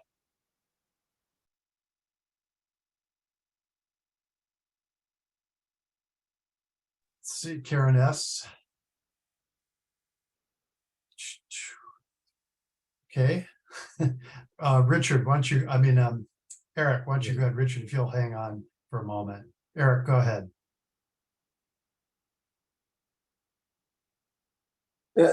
Sorry, just having some technical difficulties there. Thanks so much for the talk, Raj. It's an interesting topic. I just, forgive me, I can't help but be a little provocative. I am particularly thankful for not just all the work you did, Raj, but the approach. You know, where so many people on the left, even some of these younger people who are apologists for Stalin and Mao and what happened in the Soviet Union after the first few years, are perhaps some can stop and take a look at the fact that that system failed with hardly a shot being fired.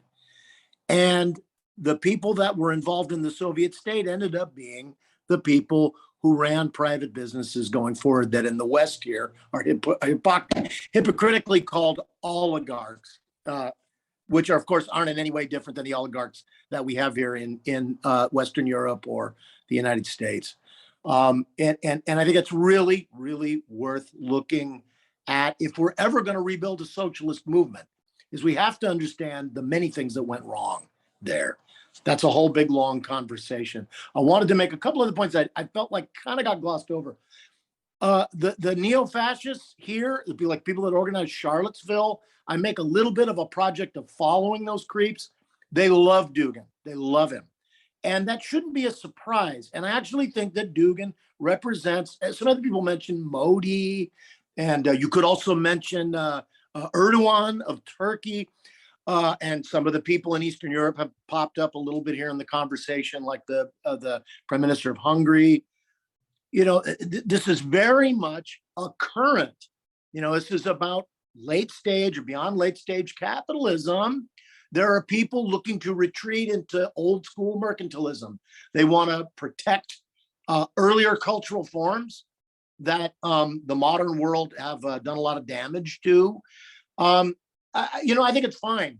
Traditional Christianity versus a modern secular lifestyle. I think that ought to be, and we ought to all think of that as a personal choice. But you've said, Raj, and others, and you're perfectly correct, you can't eat culture. You can't eat culture. And I think Marxism offers a tremendous amount to the discourse about the world and how to organize it, but it doesn't offer everything. But it does offer the bread and meat and bone and potatoes of how to build an economy So I would go further than to say it just sort of glosses over, or Mr. Dugin just sort of glosses over. By the way, there are many videos on YouTube of debates with him where he defends Putin quite a bit, and this is before the war. By the way, the Patriarch of Moscow, the head of the Russian Orthodox Church, also has blessed this invasion of Ukraine. Just as an aside, I want to make a point that this is all kind of one process. This is one reaction to late stage capitalism. And the world over, the left has not been rebuilt, or what we would have thought of as, a force to offer an alternative public ownership of at least the majority of wealth, of social wealth. And I think where, honestly, a big part of that begins is understanding how the Soviet Union failed. And so thank you for taking some steps toward thinking and talking about that. Thank you very much. Yeah.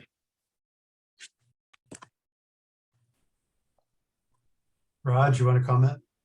No, I think clearly the socialists of the 20th century failed, or ultimately went into a deep retreat. That's true. And the question is how you can reboot it. For us, it's not a question of we don't want to go there. We want to go there, but we also don't want to build a society in which we destroy the planet on which we are living. I mean, make it inhabitable as it is heading towards, okay? So with pollution, climate change, which is caused by industrial activity. So challenge is how you're going to build it and have a society in which we can live and care for each other as human beings and be reasonably in conformance with nature out there. So, so that's the thing. And I think clearly the 20th century socialism had deficiency, and that's why it collapsed. That's why it's, and if you look at China, I mean, it's party is in control. So I think that's a good thing, but it's a capitalist mode of production. And so there are capitalists, there are people with a lot of wealth, and there are people who are on minimum wage. Maybe better off than, say, sub-Saharan Africa, no doubt about it, because there's a lot of wealth. But that's what happened in the United States. When I came here, there were people who were eating well, and they thought this will last. It didn't last. So, Dugin, I do not think he's a fascist philosopher. I don't agree with that, but he's a idealist philosopher. That's how I'll put it this way. But enough, people like idealists can have a lot of influence too. So I don't think we should disregard him. The thing is, he posed a challenge. As I said, he's posed a challenge to us Marxists. What are you going to do? That's what I think is going on.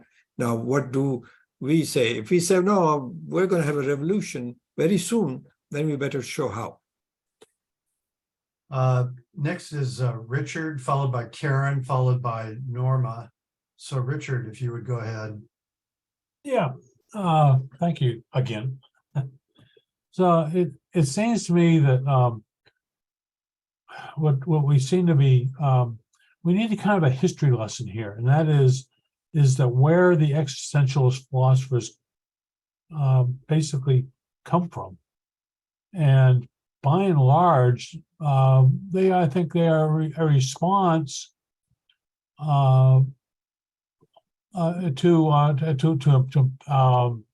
their response. They basically come out of Hegelian mode of thinking.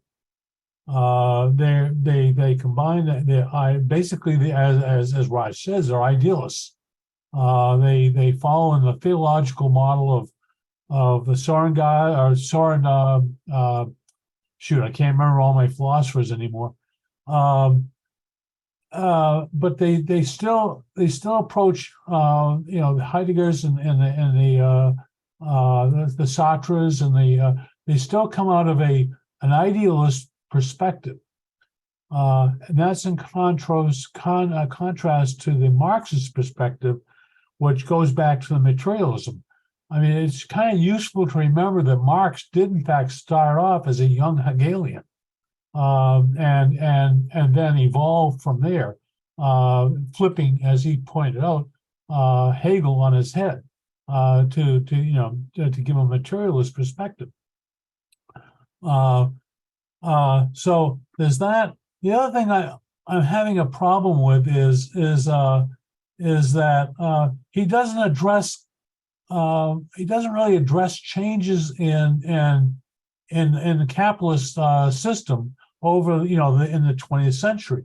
For example, I mean we're increasingly seeing a transformation from the agrarian economy, agrarian/industrialist economy, into the financial, and to which he does not really, at least in this presentation, that he really addresses. The other problem I have is that he doesn't take up I happen to think the model of the Chinese, and in particular how the Chinese Communist Party is interacting in its community, and I think I just had the other. Okay, I'll stop there. Thank you. But just quick comment. The Hegel is an influence on Marxism, right? Hegel is flipped over by Marx. He said, he was standing on his head. I turned him, put him on his feet.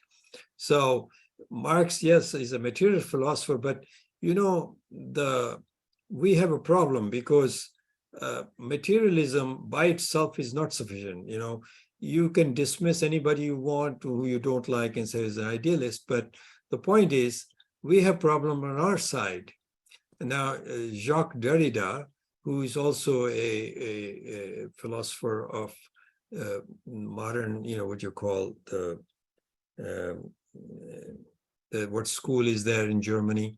He comes from there. Derrida said Marx is essential, but Marx is not sufficient. And I believe that is the fact. Now, Dugin, I think, is, as I said, he's a philosopher from the other side. He's not from our side. I agree with that. But Dugin really articulates the evolution of capitalism into this post-capitalism or late stage, somebody says, by showing how it is working. He's not going into the economics like Marx did and then Lenin did on financial strangulation of the world, So my question to all our fellow Marxists is this, Lenin already wrote that imperialism had reached the highest stage. So in 100 years from that time, what happened? It remained the same place, or did it go somewhere else? But what he's saying is it went somewhere else beyond that. And we as Marxists have this poverty that we're not able to advance what Marx and Lenin gave us away, and then we just want to sit on that and say, well, that's the answer. Well, that's scriptural kind of approach. I mean, this is like a religion. You can't do that. So just because you have materialism doesn't make you more valid. You have to move forward and say, okay, you using your materialism, show how the way out now. I mean, we couldn't even define the late stage capitalism too well. He does it very well. I defend Dugin on that point. I don't accept his solution. I agree with you on that, on the point of we need to evolve Marxism. I have no problem with that. Okay, so that's our collective poverty. I'm not saying yours or mine. It's collective poverty of the entire world. Marxists they're struggling with it. They haven't come up with it. Dugin comes up with something, and we can criticize the hell out of him. I don't think he's got the solution, but he's pointing to the problem. Raj, I mean, couldn't that be a problem because of the purge of Marxists from higher education, for one? I mean, we've witnessed for 30 years now the economic Marxists being gotten rid of out of universities, out of schools. So I think that's part of the problem is that the educational component has been obliterated, at least in this country, and I suspect most of Western European countries as well. Raj, if you'll hold on that, let's talk about that after the break. Karen, if you're still there, you've had your hand up for a while. Okay, good. Go ahead, Karen. Sorry, I couldn't figure out how to unmute myself earlier.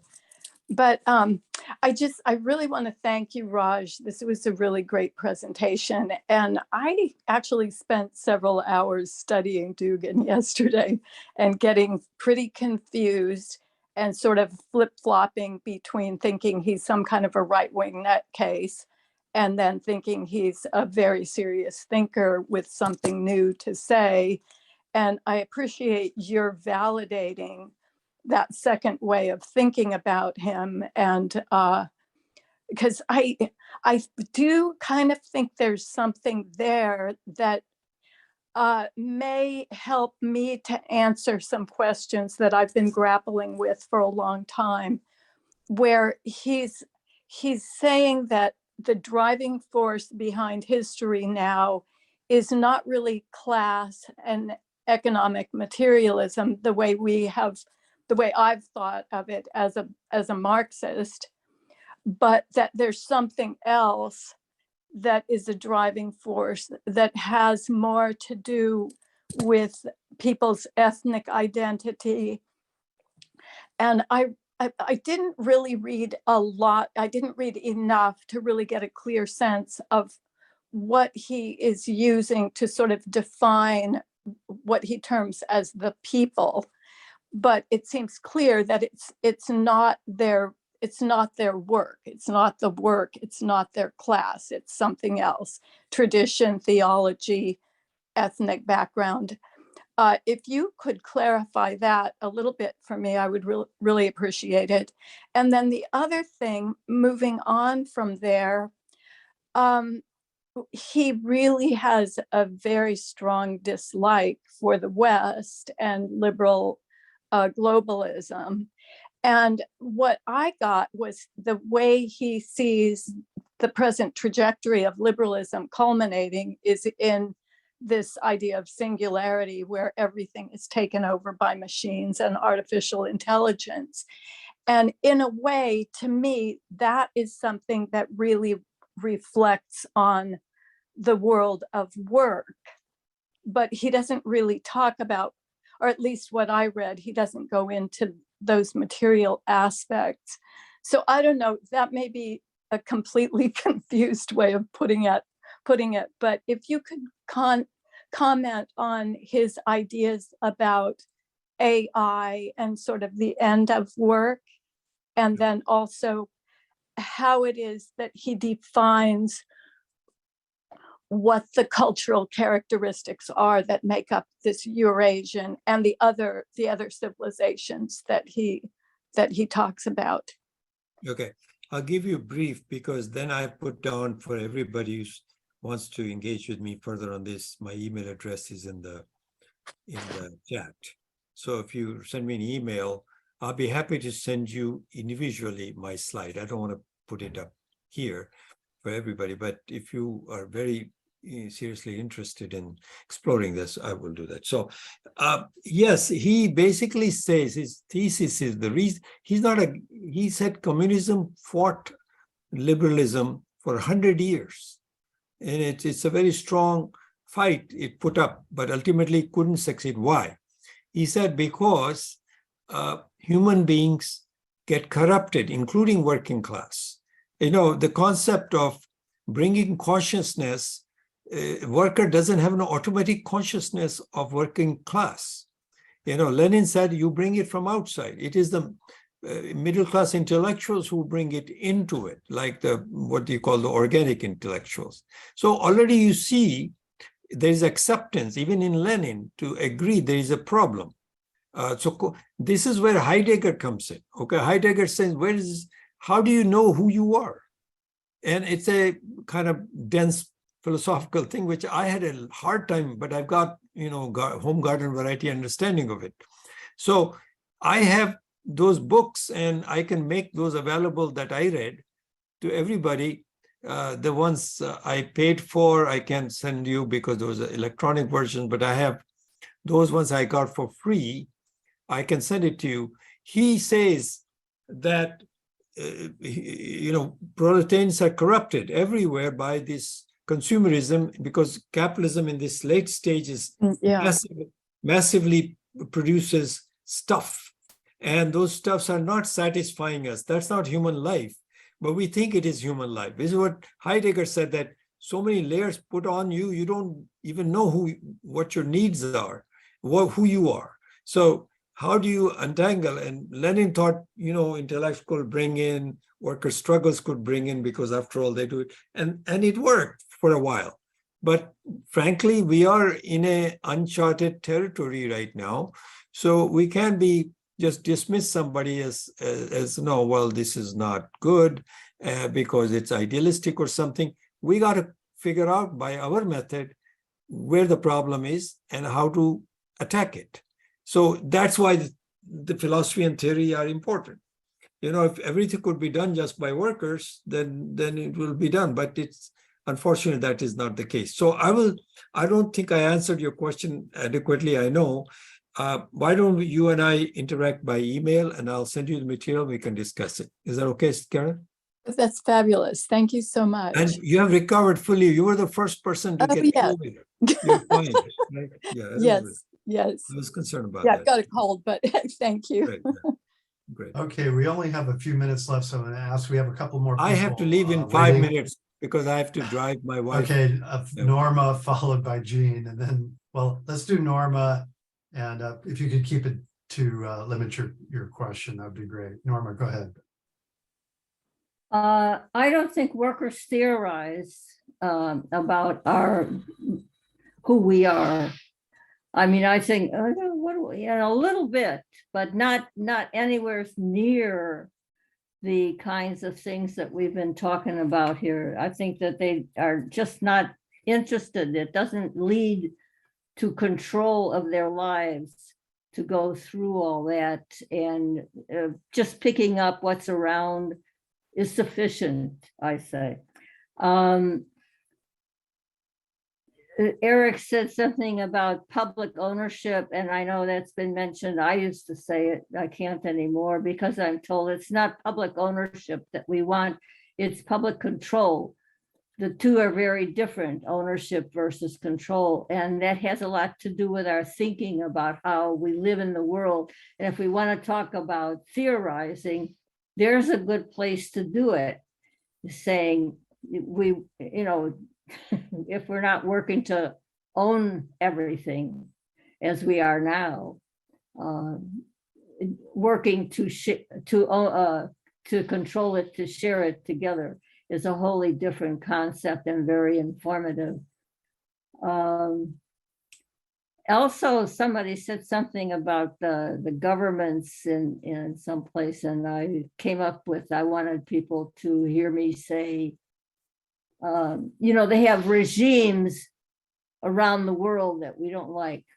There's this, you can name the regimes, and we have a government. And the idea of the difference is, again, how we think about the world we live in, and how we submit to the service to the system as it stands, the capitalist system. Also, Sharon put a nice statement. Maybe she and you want to talk about it further. Put a nice statement in the chat. The Vietnamese were, in 1975, the Vietnamese communists defeated the United States and consolidated their revolution in their entire country, which is different from so much of what we know about. Raj, comment? No, I think she was making Okay. comments. I never respond. No need to, because Okay. I also am running out of time. So I have not stopped the recording. Shall I stop the recording, Alan? Well, we have one more person, which is Jean. If you would do a real quick question or comment, then Raj, I'd like you to make a quick final comment. So Jean, please go ahead. Yeah, I've been more of an advocate for China and Xi Jinping thought in this discussion. And I just want to comment on the people who say that, well, China still has a capitalist mode of production. And I think we need to go back and reread Stalin, where he asked, well, the capitalist production. He talked about the capitalist mode of production and then said, is there a socialist mode of production? He says, yes, there is. And if you read what Stalin says about a socialist mode of production in terms of a planned economy that serves the people instead of the capitalists, you'll see that indeed China does have a socialist mode of production and is leading the world forward, in my view. And I think what people need to do is, instead of concentrating on the Western bourgeois critique of China, to look at what's actually going on in China. And there are a number of resources for doing that. So, but thank you so much for the discussion. And as usual, a very stimulating one. My Okay, answer to Raj, yeah. you get the last word on this. If Okay. you would wrap it up, then we'll stop the recording. Since Jean is particularly criticizing my comment, let me answer quickly in one sentence. If China is leading a workers' industry, socialist economy, you wouldn't have workers living the way they are living. 30% are on minimum wage, stuck in places in in apartments that have bunk beds, okay, and they are working long hours. So I would say consider that as a little. So that's my response. Now coming back to the summary, and then I have to go. I really can't summarize this whole presentation. What I would say is that Dugin is not a solution to the problem, but he's pointing out the nature of the problem that Lenin defined the stage of capitalism in 1916 as imperialism. It has advanced to yet another stage, which he does it by showing what it is doing, by post-liberalism, post-modernity, that kind of thing, post-modern, post-liberalism. So therein lies his value, in my opinion. And Marxists can take from there what is valuable, just like he says, we'll take what is valuable from communism and even fascism and build a new kind of society. And that's what we should say, okay, we'll take what Dugin's saying, something valuable, and move forward with it, and we build our communism. So that's it. Thank you. Okay, I just have to say one more person has a hand up. Sharon, if you would go ahead and ask a quick question. Sorry, Raj, but we're going to force you to. I have to leave. I don't want to ask a question. I just wanted to answer what Norma said. I put that in the chat because Raj said that the last communist revolution was in 1959. So I just wanted to clarify that. In my opinion, that's my opinion, of course.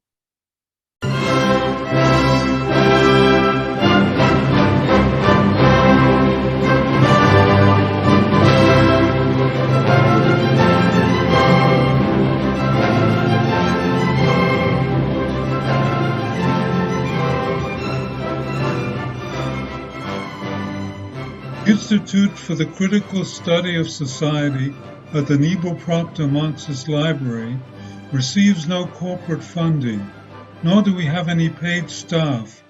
We rely on the support of working class folks that share our commitment to the socialist legacy of Karl Marx. We continue to need funds to meet necessary expenses. Since we can no longer pass the hat at our in-person forums, please send contributions to our treasurer, either online via PayPal or by check. The PayPal ID is ICSS Sunday, SUNDAY, at yahoo.com, and the name is Richard Fallenbaum. And checks may be made out to Richard Fallenbaum and sent to him at 1225 Nielsen Street, Berkeley, California, 94706. Fallenbaum is spelled Fallenbaum.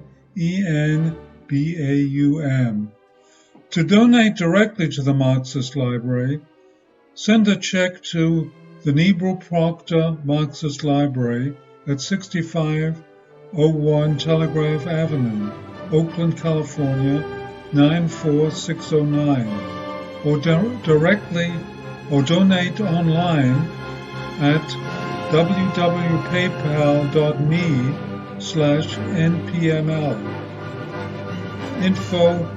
For information, write to npml@marxistlibr.org, and the website is marxistlibr.org.